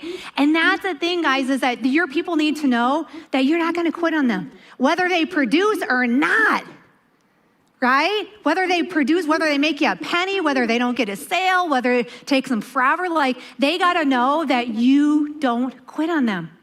It is so important, right? Again, it's the sticky, right? And then the last thing is love people into their success story. But if they don't have a success story, then they're not worthy of your love, right? I think that's what she would say. Guys, just love people until they step in, right? Until they step in. You just got to love on them and love on them and love on them until they step into their success story, right? And it's such a powerful thing when people know that they feel safe with you and they can grow with you and they're in an environment that's just so uplifting and so unconditional. You're going to get people to do things that nobody else is able to do with them. But because of the environment. Yeah, dude, Rosalind, that's a good point too. We've heard a lot of multi-level marketing distributors, like top leaders basically say like, and Jessie Lee Ward is someone who like preaches about this all the time. It's basically just like, yeah, don't waste your time on people who aren't making you money, basically. It's like if they're not producing sales and producing recruits for you, then instead of like actually trying to help them, you are then in that situation, you are expected to just kind of drop them and just be like, you're not working for me, so you're on your own, bye. You know, it's really messed up. Jesse Lee War says that shit all the time, and a lot of other high-level marketing or network marketing distributors say the same thing too. That you created, they're like, Kayla, thank you for reminding people to like the stream. Sorry, her video froze. Yeah, please do. If you haven't yet. My sister-in-law, and you know, it's so cool how like God works in like these most amazing ways ever, first of all. Oh my God. Okay, do you guys remember there was like one of these live streams they were talking about some lady was like saying she was gonna pray to God and ask for him to like put the right people in her path so that she could move up in her business. I feel like she's about to go there. Like her analogy about how God works in these mysterious ways and stuff, it's about to go in that direction. She's about to say some wild shit that like God, if he was real, would never do. I guarantee it. Because like, and I said this last time too, but like, yeah, I guess God did pick favorites back in the Noah's Ark days. He definitely favorited Noah and his family in that moment there. Everyone else was just bye, sorry. Let the rain fall down, commit genocide. That's God's theme song of the Old Testament. But other than that situation, it's like God doesn't just like pick favorites. Like you cannot sit there and be like, dear God, please put other children, other believers of you in front of me so that I may step on their heads to get ahead, basically. That was like, it's like, that's, you can't, if your God is so loving and shit, like it's so awesome, like he's not gonna pick and choose who he likes more than the other person, you know, like, I don't know. Let's hear what she has to say. What are the mysterious ways in which God works for your network marketing business? Please, go ahead. But I was, I don't know when was it, probably 2 days after like she had passed away. I was like going through her Facebook stuff and just kind of like, for those of you that have ever had like death or grief, it's like you see their pictures and you're still like in denial and you're like, is this really happening? I talked to her the night before for 30 minutes about the business, like this is weird, right? And I was going through some of her stuff and there was a Facebook Live that popped up. And it was one of the very last ones that she ever did. It's crazy. And I watched the live, I'd never seen it before ever. And the video was just a simple 2-minute video. And she talked about the conversation that I had had with her the night before. And she had talked about how just a number of different things, right? And so I actually found that video and I just felt like it was so appropriate to actually play it for you guys. And so you don't, it's amazing. You didn't play it? You guys are gonna watch it and you're gonna be like, wow. And Ooh, this should be good. video is actually for you guys. This is Andrea talking to you. I'm just telling you, like, it is a total, like, God thing. It's like, wow. Okay, let me get this straight. So, let me turn my light down real quick. The sun is starting to set, getting a little washed out here. So let me get this straight. She was close friends with somebody who was also network marketing, who unfortunately passed away. I don't remember what she said the circumstances were, or if she ever even did say that. But it seems to be that she unexpectedly passed away. But this is her close friend, someone who she has long conversations with. She's convinced that this is a work of God because she had a conversation with this person, and then that person mentioned that conversation she had in a live stream like the next day. That's not a God thing. Like, that conversation was fresh in her mind because you just had it. And like, okay, she's a boss babe. Of course she's gonna go on Facebook and do some lives and stuff. Like what the hell? Is she using a friend's or fam's death? The last video she made before her death? Yeah. She said it was one of her last ones. Yeah, this is gonna be wild, dude. But it's like, I don't like the way that she is utilizing God here. She's just like, Oh yeah. It's a God thing because like after she passed away, then I went to her Facebook and started caring about the things she was posting because like obviously like must not have cared that much until after she passed away, and it's like, oh, here's all these lives I missed and shit. Oh look, she's talking about a conversation I had just had with her. Wow. Must be God. No, I think it's probably because you guys had that conversation and it's fresh in her mind, and now she's just like repeating it because she thought there was useful information. But no, that's God's majesty. But it's just something that's so powerful, and it's so much stuff that like Lisa and Marina and all these amazing speakers have talked about this whole entire weekend. And so I actually want to introduce Brooklyn, you lots guys. of stuff like that. And I wanted to just my pop girlfriend on here to talk a little bit about betting on yourself as we wrap up 2022 and jump into 2023.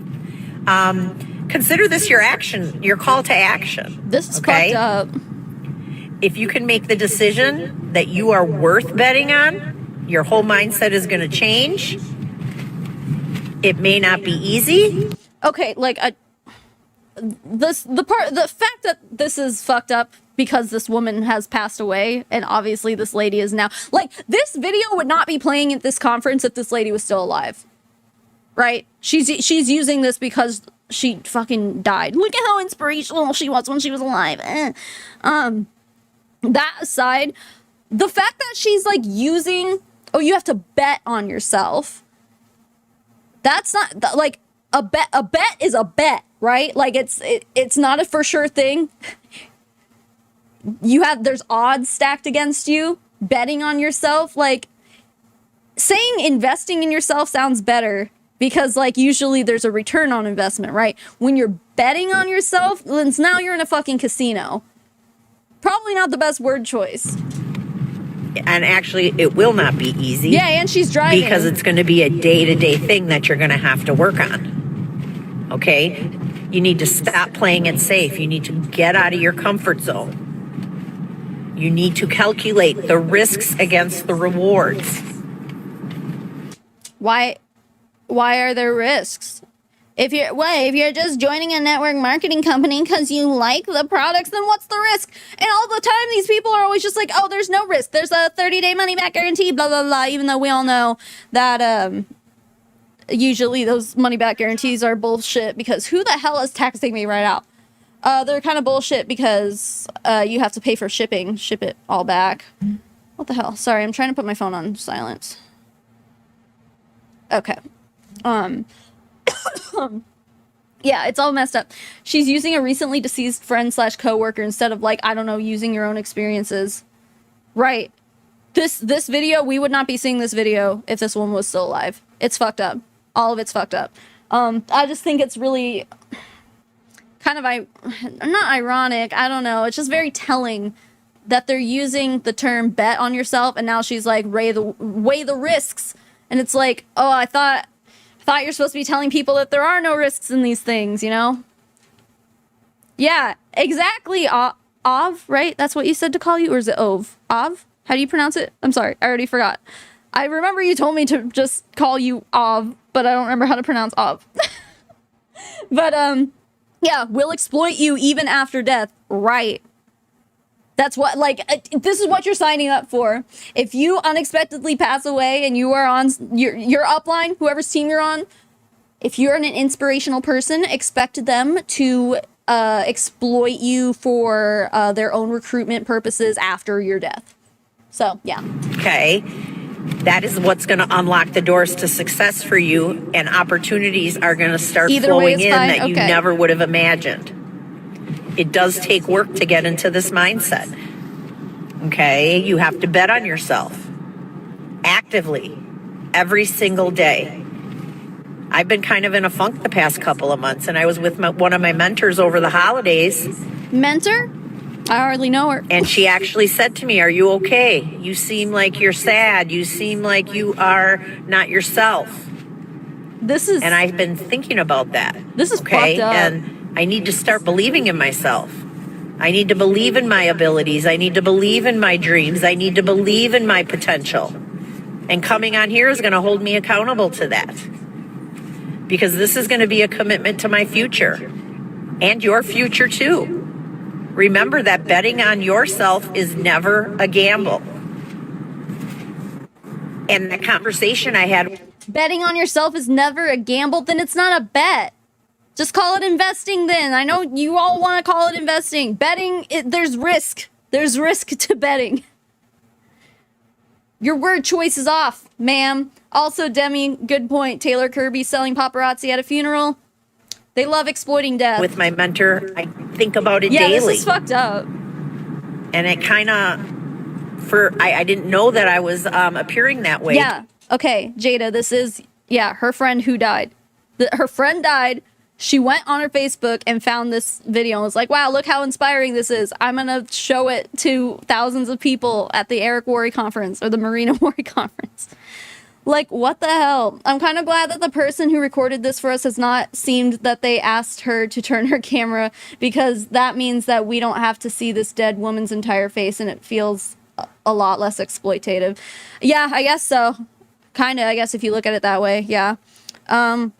It's still very exploitative, though. Like, you know what's really fucking me up here is that, like, this video that we're watching of this lady, this feels exactly like something that, like, one of you guys would have sent me to my submission form or something to watch and react to on a Top Fails video. And I probably would have. Like, if this showed up in my Dropbox, or not Dropbox, my Google form, having not known anything, like, I'd probably be like, oh, shit, yeah, she's saying some dumb shit, you know? Like, I've been reacting to some of the dumb shit she's saying here. So it's, like, really, it almost kind of puts it into a weird perspective where it's, like, I would have, if someone had sent me this video, I would have put it in one of my videos. And now, meanwhile, she's passed away, and now suddenly her upline cares enough to share it. Like, I don't know. It's just kind of, like, a weird, yeah, it's fucking me up. To her. So I'm actually glad that she brought that up to me and made me a little vulnerable, okay? But I would love you to drop in the comments, how are you betting on yourself today to be the best you in 2023? People all clapping. Amazing, right? So Oh, now she's got the quote, it's never a gamble when you bet on you. Well, then it's not a bet. That's a bad quote. Of all the things that she could leave behind, you're going to give her that quote? She's probably said a lot more meaningful things than that, because that is a very contradictory quote. So fucked up. I have videos of my best friend who died, and I would never use them to push anything except unaliving prevention. Right. Yeah. It's really messed up. I don't know how this lady passed away. I'm not really... I don't know if she... told us. I don't know if she mentioned. I already forgot, but it does. I mean, it's none of our business, really. It's just, yeah. Wow. Surely they would have to get family permission. No, because this is a paid event. Like, unless the family is also there. Like, if we didn't have this recording, we probably would never watch this conference. Although I was seeing that Eric Worre was posting some longer videos about it, so I don't know. But either way, she's probably looking at this like it's behind closed doors, you know? So I have to ask you, how are you betting on yourself? Right? Are you betting on yourself? If you're not, it's time to bet on yourself. But also, more importantly, guys, we all think we have time. We all think we have time. We all think that we'll talk to that person tomorrow, or I'll get going in my business the next day, or I'm procrastinating because I have fear. She didn't say what happened to the lady? Okay. All the silly stuff that we tell us on why we're not doing what we do. The one thing that I'm so proud of my sister-in-law, she lived full out all day, 90 miles an hour. Wait, that was her sister-in-law? Oh, dude, this is making sense, because I feel like I remember her saying that, and then I remember reacting and being like, oh, so you recruited your sister-in-law. Great job. This makes it even worse. Not only was this someone, like, in her downline that she, I guess, recruited, it's her family. Dear God. Like, her impact at age 51 is unbelievable.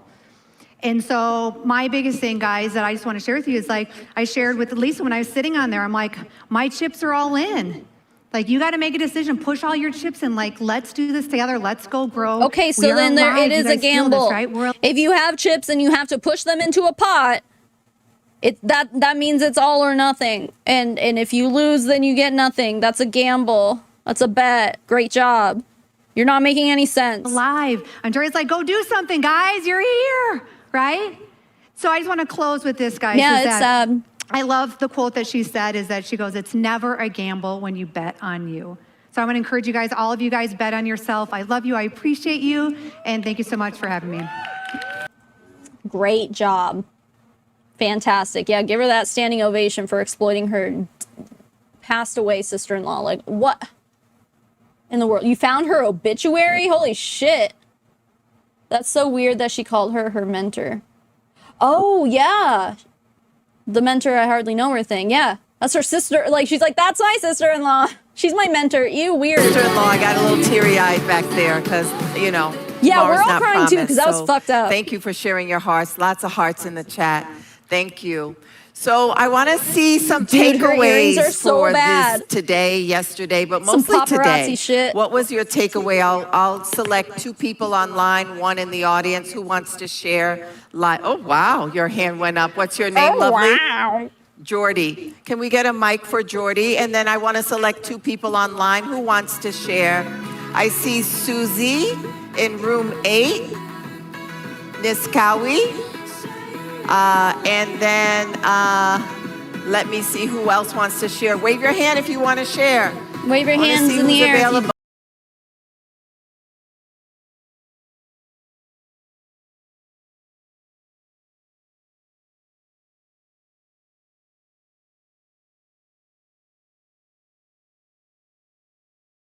My big takeaway is that I think I'm finally oh my God, I ready love to her step hair. into and own the leadership Oh my God, she's position so that pretty. I know I already have, even though I'm in my 20s. I've always kind of let my age and my crazy personality be dimmed down, and I'm not going to allow myself to do that anymore. Okay, so I'm going to challenge you and ask you, what is think your this is action important. step to be a leader? What Quinlan just said in the chat, because she found that lady's obituary, which, damn, super sleuth. She said, reading it, she was so much more than what that woman reduced her to. Yeah, of course she did. Because the only thing that she was wanting to use from her life, that woman's life that was cut short, the only thing that mattered to that lady is that she used her for her network marketing biz. That's what she would have wanted. This is messed up, dude. Like, these are people. These are human beings. What's the first thing you'll do? So These my women give action me step, gas. I've actually been creating this program for about a month to recruit directly from TikTok, which no one is doing currently. And my action step is going to be able to empower the people that I've already recruited. Sorry, she's so quiet. I can't turn her up. Take those steps to find their own success stories and use that program that I'm creating to be able to build them into successful leaders as well. So creating a duplication system. Yeah, she's beautiful. I love it. I love it with everything that you learned She's today. delicious. So let me ask you one more question. So this is exciting. 20-year-olds, they fascinate me. They're in the social media and the TikTok and the Snapchat. So you're going to influence them to tell their stories? Yes. And so do you tell your story now on TikTok? Do you trauma dump on TikTok? All right, good. And so you're now going to duplicate and show them? Yes. And then play with us if we can play with you to show more impact so we can help your team grow as well. Yes. Give her some love, y'all. Yeah. Doesn't kill you, makes you stronger. Stand on. Sorry. Wow. Oh, now she's talking. Hey, again. DJ, come to the screen. Or Susie, whichever one you guys want to pull up first. In room 8. Okay, come on. Enough with the copyright music. I don't want to go to YouTube jail. There she is. That's Susie. Hey, Susie. Hello. Tell us where you're calling in from and what is your takeaway? I'm calling in from Judd, North Dakota, and it's pouring rain out here for the whole day today. Jealous. But my takeaway is I learned a lot. Like, I have notes upon notes upon notes, and I am like super excited, and I'm just gonna rock that 3-3-3 program. And I just have a lot of passion, and I just want to build women's. My whole goal in life is to empower women, make them feel more beautiful about themselves, and make them love themselves more. And this is what I want to do. And I'm super excited about the 3-3-3. Beautiful. Okay, but like, are you doing that for yourself though? Like, you're like, I want to empower women and I want to make them feel more beautiful and stuff. Like, has your involvement in this multi-level marketing company done that for you? Like, ask yourself that seriously. Like, answer honestly. Or do you have an upline that's constantly breathing down your neck who's telling you you're not doing good enough and you need to do better?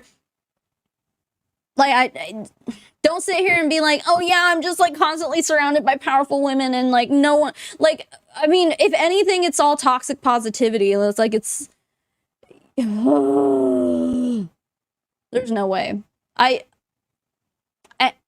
guess maybe I'm not like the best person to be like judging from the outside, but like she just doesn't strike me as like a confident person. Like just the way she's sitting, her demeanor, the way she like speaks kind of quietly, like I don't necessarily know that she's like super confident in herself. Doing this and being on a live video here in front of thousands of people probably is making her super nervous, which, you know, that's what you gotta do to get over your fears, according to these people. Like, come on. Yeah, exactly. This whole thing is a scam and it makes me sad. Oh yeah, all of it is. All of it's a fucking scam. Not sure how much of this I can take. I mean, this is a 3-day long conference, so there's still more where this came from. Anyway, So yeah. Is that your first action step? Yes. Beautiful. Give us some love. Give her some love in the chat.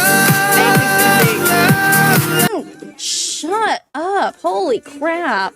What is your takeaway so far? What's up, peeps? I just want to give a shout out to my mentor who's sitting in the front row down there, Coop. And she just recognized you. She said, oh, it's DJ. So my takeaway was this one of the people who did a like one of those slam poetry? I don't think this is the same person.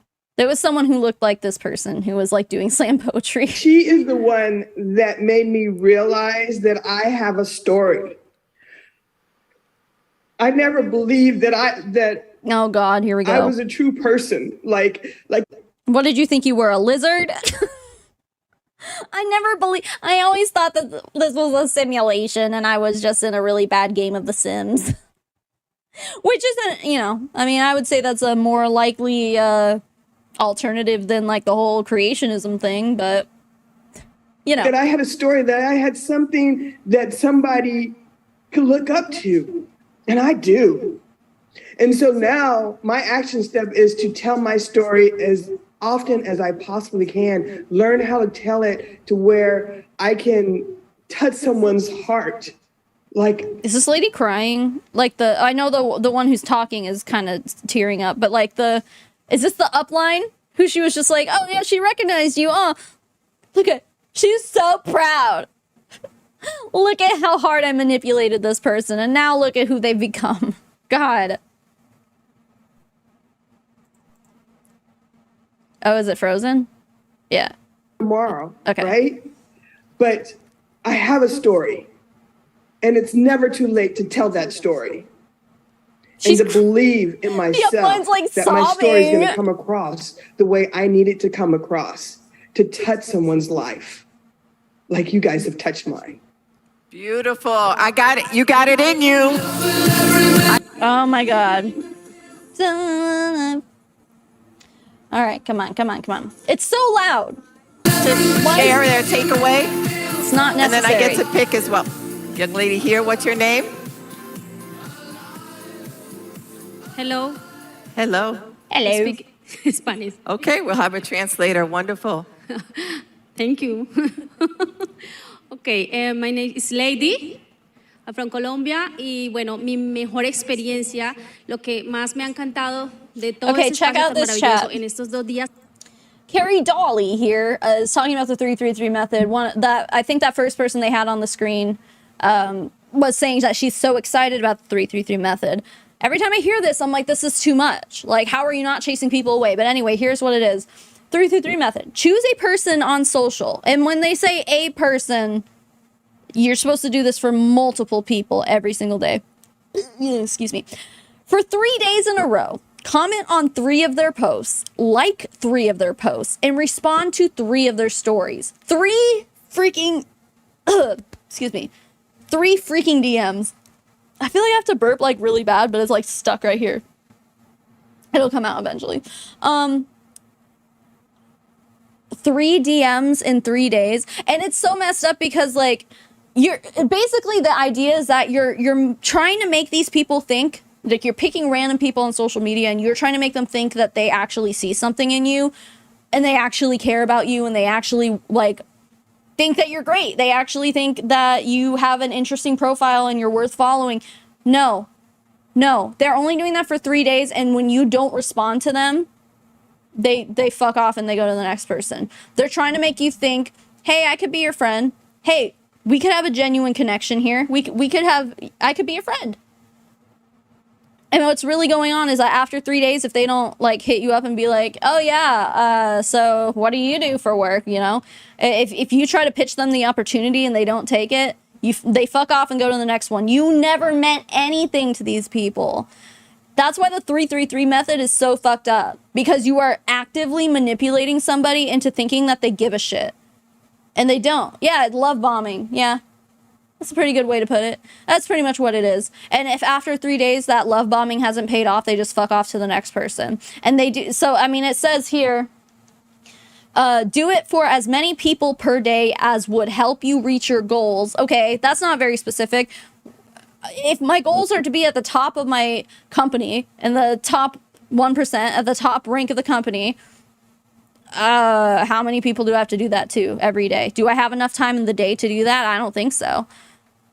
I'd cry so hard if this happened to me. Right, it makes you feel like worthless. Like it makes you feel like you're not worth anything to these people. All you're worth is your dollar signs, you're transactional, and that's it. And it's really, really messed up when they do this shit. It pisses me off. Únicos que han sido memoriales en mi vida. I'm sorry, is that? And just go figure, like, they don't actually care about any people. Memorable for me. Ok, es que deseo tener más fuerza, más poder, más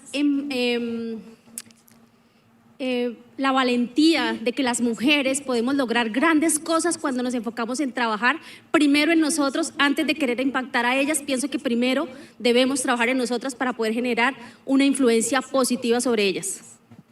That we can be brave enough. What I'm taking away from here is that I can be brave enough to bring that to what I do and teach them that they can be empowered by themselves, starting with themselves before they can do something outside. Y quiero enviar un mensaje a todas las mujeres del mundo, y es que dupliquen este tipo de eventos, porque no solamente nosotras merecemos estar acá, sino millones de mujeres deben estar acá. Ladders is putting it mildly. They're straight up stepping stones. Their heads are stepping stones. Gracias. And I want to send a message around the world for everybody will step on their that heads. You should be here. If you're not, the next time you have to invite more people to be here. And also, we need to duplicate these type of things and impact more women around the world. Thank you. Beautiful. Give her some love. Shut up. God, I hate it. I hate it so much. I now realize that I'm a homo. Oh my God. Savannah, it's almost Pride Month. A human robo-caller, and God loves me. Thank you for that. Exactly. Yes, bringing out now our orator of language, speaking, and storytelling. Welcome back to the stage, Lisa Nichols. Look at, they've all got it in them. Oh, and she changed clothes again. Actually, that dress is fire.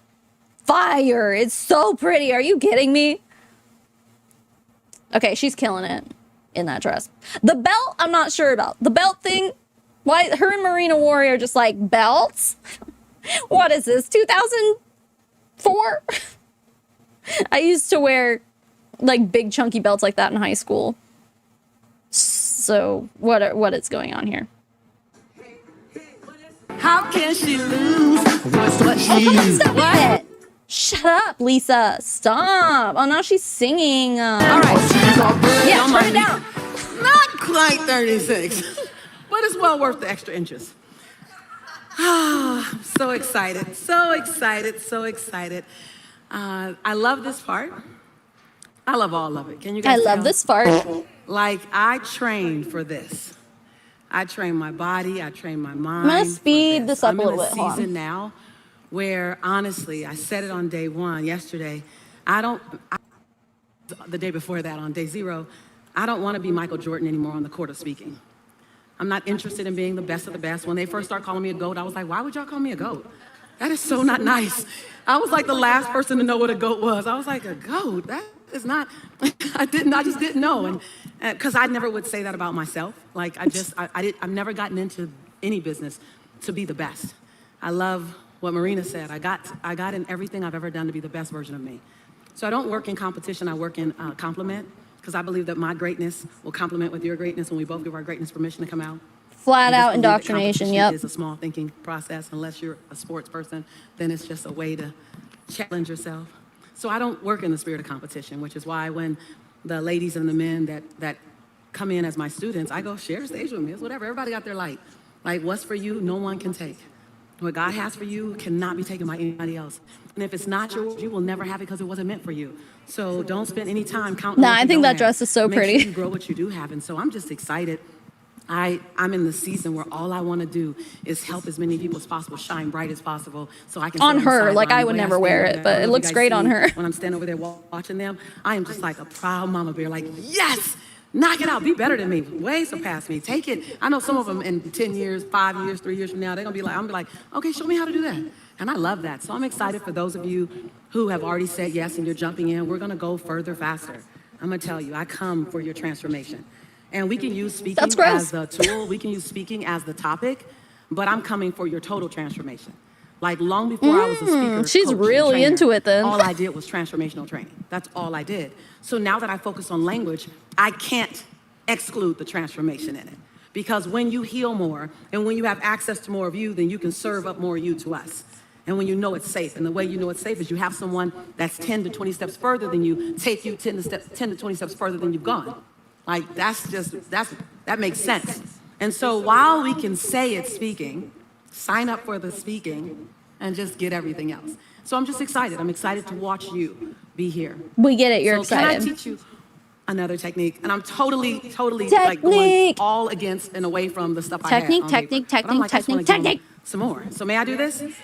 So type in chat, may I do this? May I do this? May I do that? Oh, you guys are so sweet. They're like, she's so beautiful. Thank you so much. So as I told you, there's 17 techniques, right? So you have learned 17, right? You've learned the valley, Dear and God. you have learned the audience connection formula, AKA me, we, you. It's such a corny name, right? It's like, this is what I came up with in my office. So now I want to teach you cadence and iteration technique, because this makes you feel like you're like Erykah Badu, like you become like Jill Scott, you become like all of a sudden you got the lyrics and you feel some John Legend or some Alicia Keys, and yet it is a technique that makes everybody possible to do it. So I just love it because it's a superpower that makes you sound so cool, like really, really cool, like fly cool. You guys wanna learn it? And so I am a bootleg unauthorized poet. Right? Am I the only one who likes her dress? Spoken word artist. Right, so I write my poetry and I do my poetry, and I don't really do my poetry on stage because all my just poetry a voice. Thank you. Could you imagine if they used their talents to actually help people actually succeed at a real job? Love to you and your family. Thank you. I appreciate that. But also, yeah, I mean, Lisa Nichols, like, I think she was in MLM before she started doing like motivational speaking and stuff.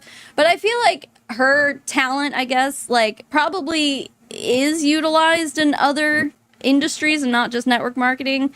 Maybe not. I mean, I don't know. But like, I can imagine like you could hire her. Well, if you can afford her, she's like, I think, what did it say? Like $80,000 to $100,000 per speaking event for her to hire her. Really expensive. But like, if you can afford her, I feel like she could be motivational to anybody. Like she could be using these talents in any other industry. But she just keeps getting picked up by these MLM conferences, which is really annoying. But yeah, I don't like the belt either. It's too early 2000s for me. But anyway, you would have loved to watch her dance to Brick House. Yeah, I can't. Oh, hi, baby. YouTube takes my money away if I do that. Oh, is that? Yeah, the way that they like tie these people or tie their MLM to like people who are like completely just like, wasn't there maybe it was in a video I posted, but someone was like comparing themselves to Serena Williams. Or maybe, no, it might have been one of these people in this conference, in this live stream that we were watching at one point. Literally saying like, oh yeah, it was. It was like in the first live stream from this. Anyway, she was just basically like, oh yeah, my like motivation twin or whatever is like me. It's like me and Serena Williams are so similar. It's like, no, you're not. And I don't think she would appreciate being compared to multi-level marketing. Like, for fart's sake, man. For fart's sake. Absolutely unfiltered. Absolutely. So raw. So my name is Lisa Nichols, but in between Lisa Nichols is Shantae. Shantae writes the poetry. You were like, Shantae writes all the poetry. And so I find ways to express in ways that people can hear. So I want to share with you the cadence and iteration technique, and then I want you to save some of your questions if you have questions, and I'm going to bring a couple of you up so you can see yourself. I'm going to bring you up from the virtual audience and help you do some cadence and iteration flow in front of everyone, so you can see that you got it in you. I got it in me. You got it in you. I got it in me. So I want to keep giving you evidence because you'll keep telling yourself, can I do that? I don't know. That's her. So if you see enough people do it and then you do some things. So yeah, I see you, Kim Miller, saying, I got it in me. I'm waiting on everybody to type in chat, I got it in me. So cadence and iteration is the use of rhyme or iteration to add a cadence and to put cadence to create a rhythmic experience that sounds like music almost, but with words. You see, yeah, I mean, she is really good at speaking. That's why, like, also, cadence is also a name that I really liked for if I ever had another girl. Or what I would have had to have a lot of girls to get through all my favorite girl names, but, like, if Cadence was one of them that I considered, I liked Cadence. Because it'd be like Katie for short, like, from Mean Girls, C-A-D-Y. And then we all call her Caddy. No more babies for me. This is a superpower. This one, people are like, oh my God, I love him, I love her. Creating a lyrical experience with only words versus singing. I cannot hold a note if you strapped it to my back. Nothing. That face you made. Sing. I just look. Just look. That's it. Just look. So it's when you bring a verbal music feel to something that you're saying. And the reason why, I'm gonna let you take your picture now. You good? Just tell me, y'all just nicely go, get over. Did you take your picture yet? You good? All right. Yeah. So the way I created this and the reason why I created this, because I realized when I was in Taipei, no one spoke English. Well, very few people. I was speaking to about 5,000 people. No one spoke English. But then Beyonce, You Should Have Put a Ring on It came on. And everybody jumped up, was like, should have put a ring on it. I was like, oh my gosh, you guys do speak English. And then the song went off. They were like, no. And I was like, oh my God. They didn't every time. I mean, it's almost like there's a lot of influence in Western pop culture. Wow. It's okay. I'm going to wear all my earrings every time. Then I'm going to come out and I'm going to give them to my girl. There you go. Sorry. But did you see them both? I'm not walking out with one earring on. Not happening. So then just put on normal earrings next time. And then they went back, didn't speak English. And then I was in, I don't know if it was Kiev or in Slovenia or something, and they put Michael Jackson on. And everyone, the majority of people had a translation unit. And then Michael Jackson came on, Thriller. Oh my God. And everybody started. It's so loud. Why do they do that? You guys speak English. And then the song went off. They're like, no. And I realized then that music is universal. It is the connector. So what if we can bring musical lyrics to our words? What if? What if we can add that? So let me give you some secret sauce on how you do it. Now, everyone not the secret at sauce. home here, take notes, because this one can be applied next week. And you sound real cool.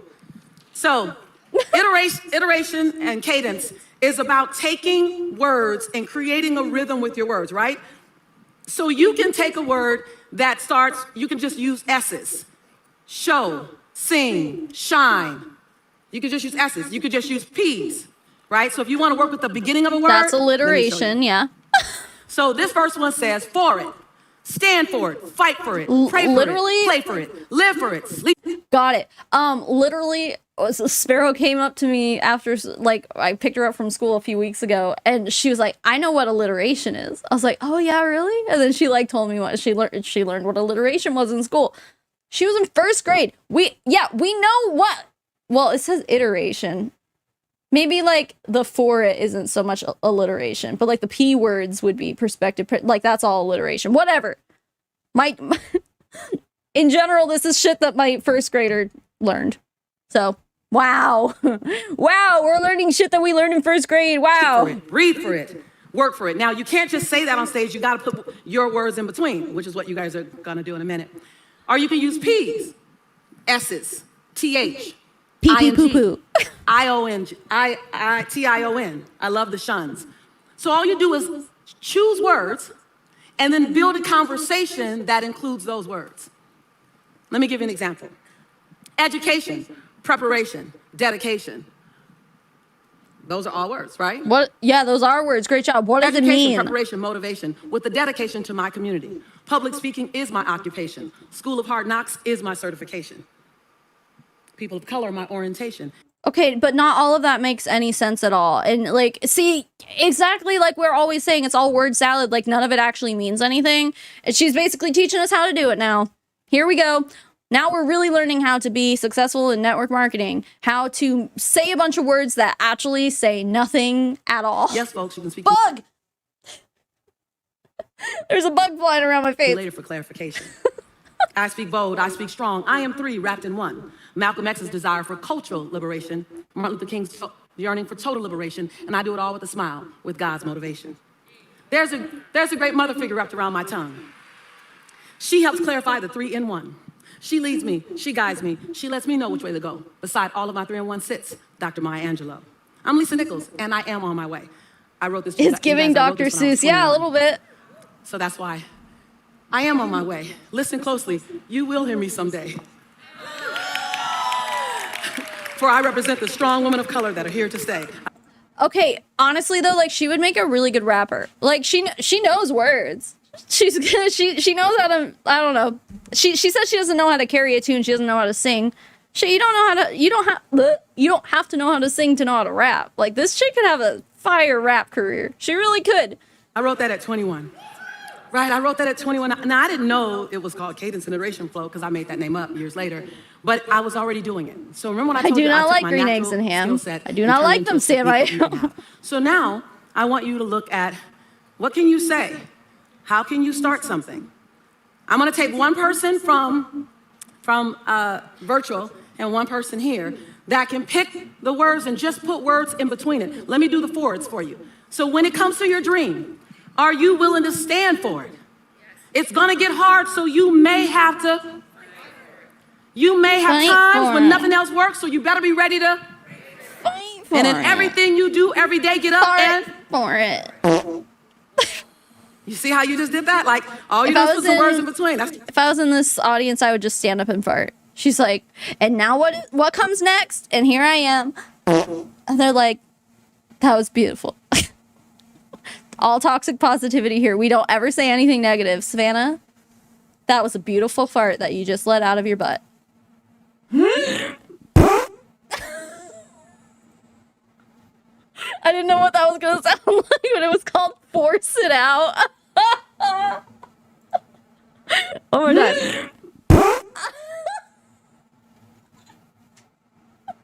They even put the grunt in there. Oh god, it's so funny. Oh shit, sorry. Fun, huh? It's like I could be a superpower. I could be a superhero. Okay, so I want, and then I love rhyming is impactful. That's why like it's used in songwriting and like thing. You know, songs, obviously music tugs on people's emotions. Like we were saying, music is universal, whatever. So like when you have like lyrical, I don't know, like. There is something to this, what she's saying, but the way that they use it, I mean, they are literally just saying words that sound good together, and it doesn't actually mean anything, and that doesn't make like a good songwriter, you know what I'm saying? It doesn't. It has to still make sense. IONs, God bless you. The TIONs, What? Oh, it froze. With the lexicon, you start with the thesaurus, and then you build your message around those words, and it just has a rhythm. You guys believe me? All right, so I think Griffin online, woke me up at 7 this morning. I want to see someone raise your hand. I want to call on somebody online. Why do I seem like I'm like going a little cuckoo because I've been like not sleeping? No, I had a pina colada. There was like a little more than a shot of alcohol in it, so I'm not like wasted. but I'm a little loosey-goosey, and I felt like I had to be for this. Mine is someone in the room to play. Look, no If one's it raising their rhymes, hand. the Like, universe I'm not aligns. Yes, Exactly. So right here in Yes, the room. teach us the alphabet. Thank you. Mariella, is your hand really up? Are you? Yeah, your hand's up. Okay, room 6. Mariella, you clearly are terror-sighted. She's like, terror-sighted. Right? So cute. I'm like, I don't know if you really want to do it. All Yes, these you want to people do it. have their hands up. You're terror-sighted. That's good. Terror-sighted is good. So tell me your name, sweetie.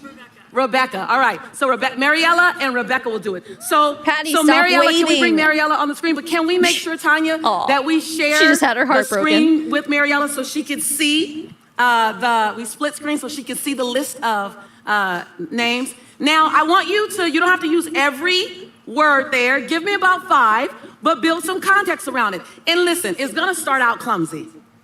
It's starting out clumsy. We're all on the court. I want to hear this lady training, like drop and we're some just shooting bars. 10,000 shots. You I guys. want her to like surprise 10,000 all of shots. us. We're not at the game. We're at basketball practice, shooting 10,000 shots. Right? We only 10,000, see the that's a shots lot. that Michael Jordan made, but he took 10 times more at practice Excuse to me. make it. So I want you now to choose your lane. I did have a good Pokemon and Go give me evening. about Thank 4 you. or 5 of them, and just. And after I finish this, I have to go on my daily Poke Walk because they have they give you a daily incense. So if you are walking, then more Pokemon will pop up around you and you can catch them. So that's how I've kind of gotten myself out of my house the past few weeks because I'm like, I need to do more physical shit. Like I need to do something about my mom body, my stay-at-home mom body. And that's how I feel about myself. You guys are all beautiful the way you are. But for me, I'm getting a little too pudgy. Gotta walk. The best way that I've learned to do that, Pokemon Go. Who needs to do workouts? Who needs to do any of that? You just get off your butt and walk around the block, play some Pokemon Go. Gotta catch them all. It's been my motivation to get out of the house. So Put some context it's been around great. it. Thank you.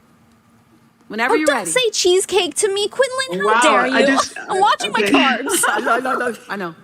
Hello. No, terror-sighted. Okay.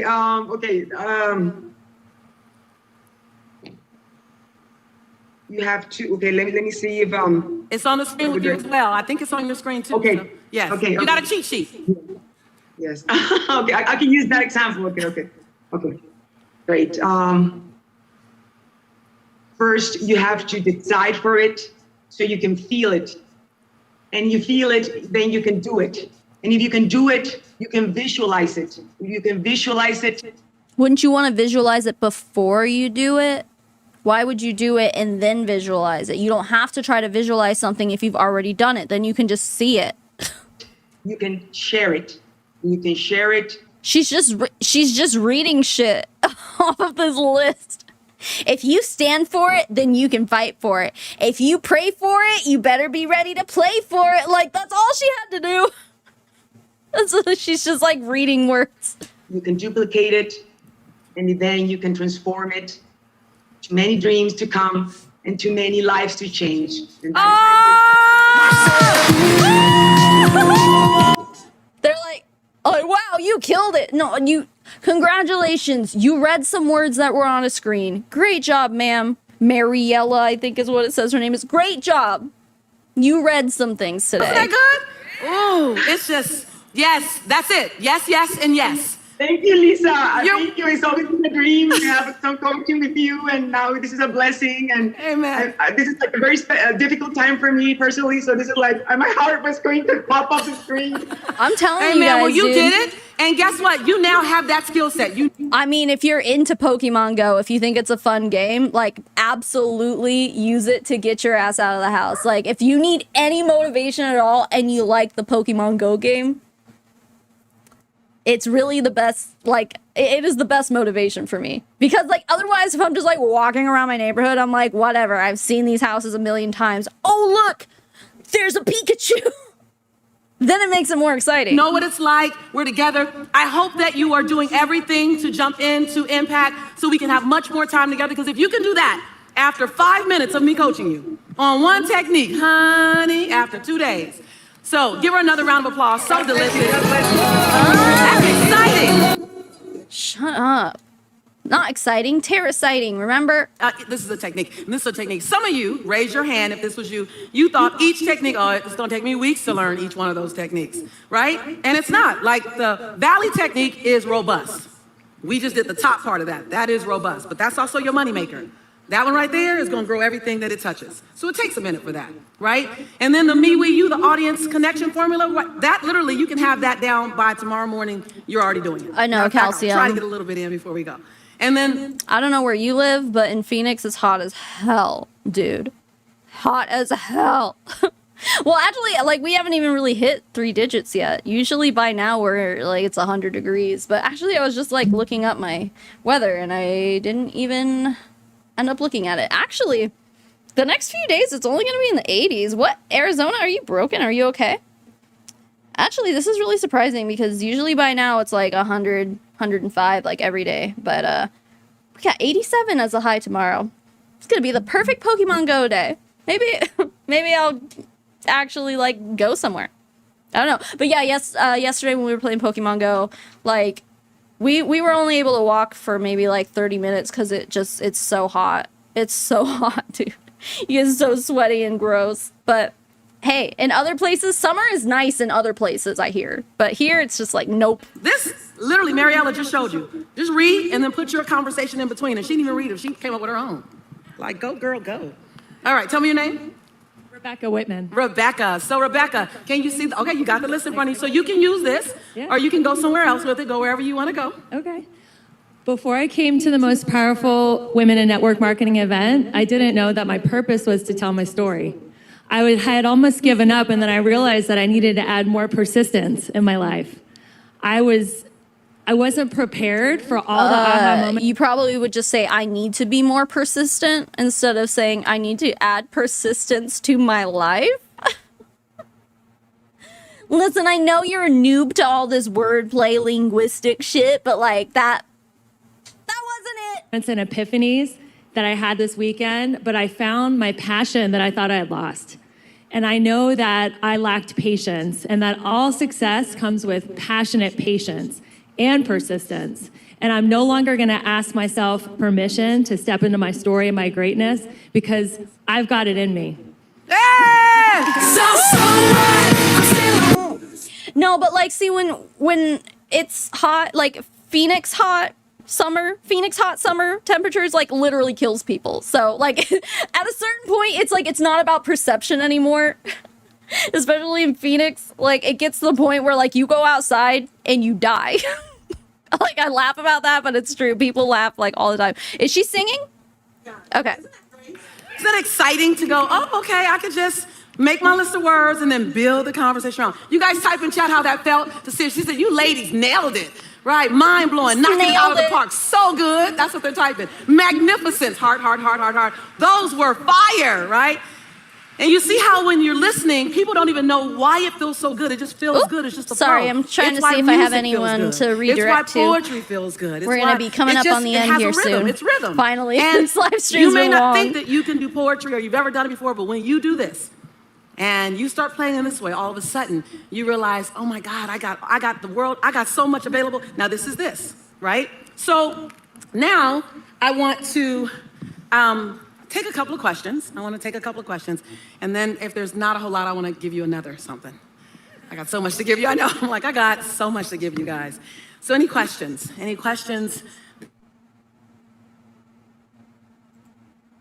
I think she froze. I didn't do that. So everyone, put your hands right here, right? So let me show you this. I don't think anyone's going to be live. Everyone, I'm looking at you on virtual. I see your hands. Good. I see your hands. Diane, I'm looking for your hands. Ernest, I'm looking for your hands. I'll check again Elaine. before we're done. Okay, so right here when you're teaching, this is what it sounds like when you're teaching right here. But then when you go up a little bit, you go down a little bit. And then when you slow Arizona down heat is a different. little bit. Phoenix heat is different. You do a highlight, you do speed, you do cadence. Let me show you. It stops being a thing about perception when you step outside and you can feel the heat radiating from the sidewalk. Like literally it feels like you're walking on hot coals. Like even if you're wearing shoes, like if you're wearing shorts, you can feel the heat like radiating and you feel it like creeping up your leg from the ground you're walking on.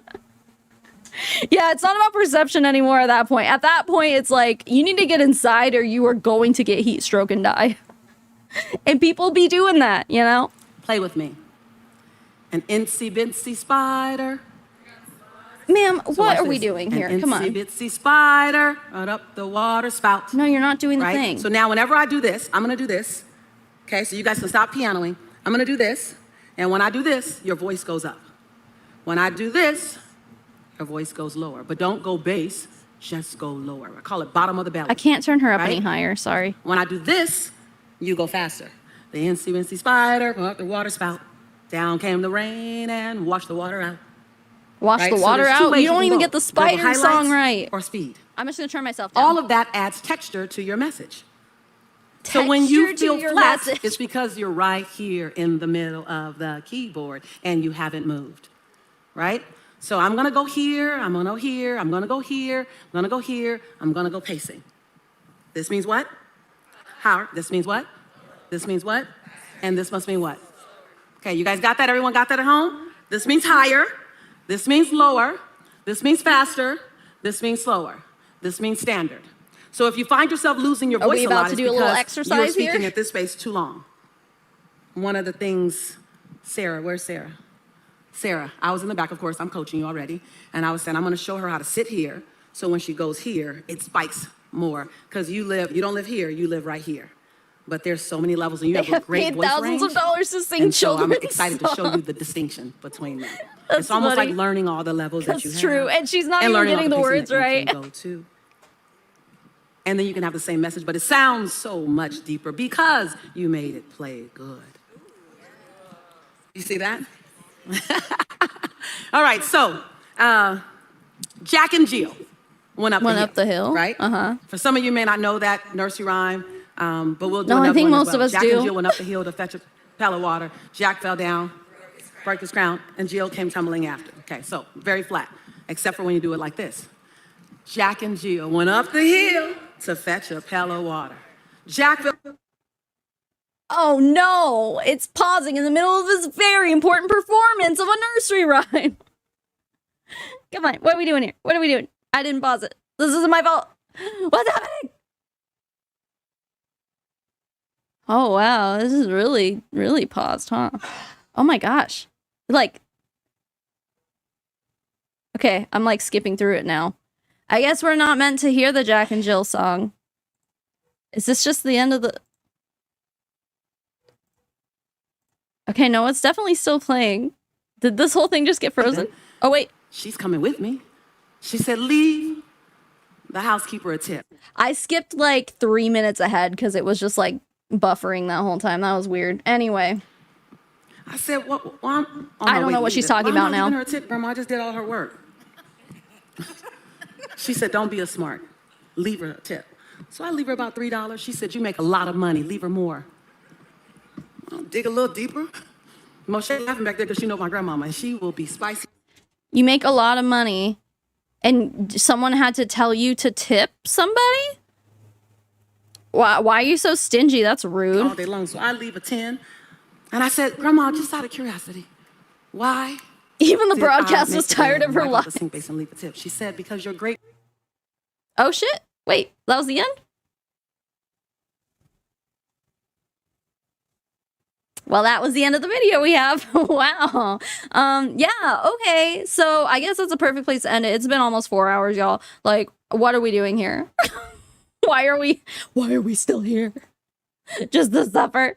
Wow. Well, if you made it through that whole thing, thank you guys. I guess even if you didn't make it through the whole thing, thanks for just being here in general.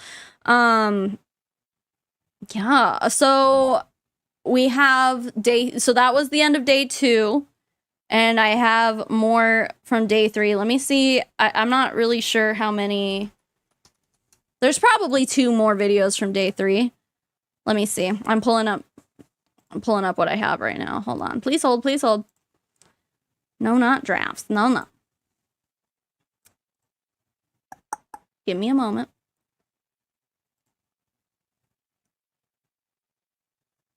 So there's... Oh, come on. Now my computer's like, no, I'm not gonna load it. Okay, so there's a part 1 and a part 2. It looks like each one of these videos is very long again. Ooh, even bigger. Oh my god. Part 1 is a 7 gigabyte file. And part 2 is almost 7. 6.9. Nice. So we still have a lot of this to watch. Yeah. So we haven't seen the end of this. I don't know what the streaming situation's gonna be. Like, I've been getting out more live streams too this week because I'm working with a new sponsor and I'm like still waiting on approval for a video. Like, I have a video done. It's been done for like a week and I just want to post it for you guys, but I'm like waiting on their approval. And this is a new sponsor, so I don't know how long it usually takes. So in the meantime, I guess we're just doing some live streams, waiting for this sponsor to get back to me. It's great. It's just great. No, does Jack die? No, I think he just rolls down a hill. He rolls down the hill, and Jill comes after. Wait, hold on. Where'd my voice changer go? She's running up the hill, and Jack is rolling down. He's rolling down the hill, yeah, and Jill is tumbling too. Stupid. Okay, anyway, it's been long enough. I don't have anyone to redirect to, really, so, I guess we'll just end it, guys. I just really appreciate it. Today was a fun one, I think. There was a lot to unpack in that one, so just thank you for being here. Excuse me, I'm choking. Thank you for being you. Please enjoy your night. Thank you for still here. Thank you for your replay crew. Thanks for all the things. Thanks for the super chats, the donations, the gifted subs, all of the things. I really appreciate you guys just existing. So, I don't know. I guess my upload schedule is all kind of in the air right now. So I'll see you whenever I see you. All right. Goodbye.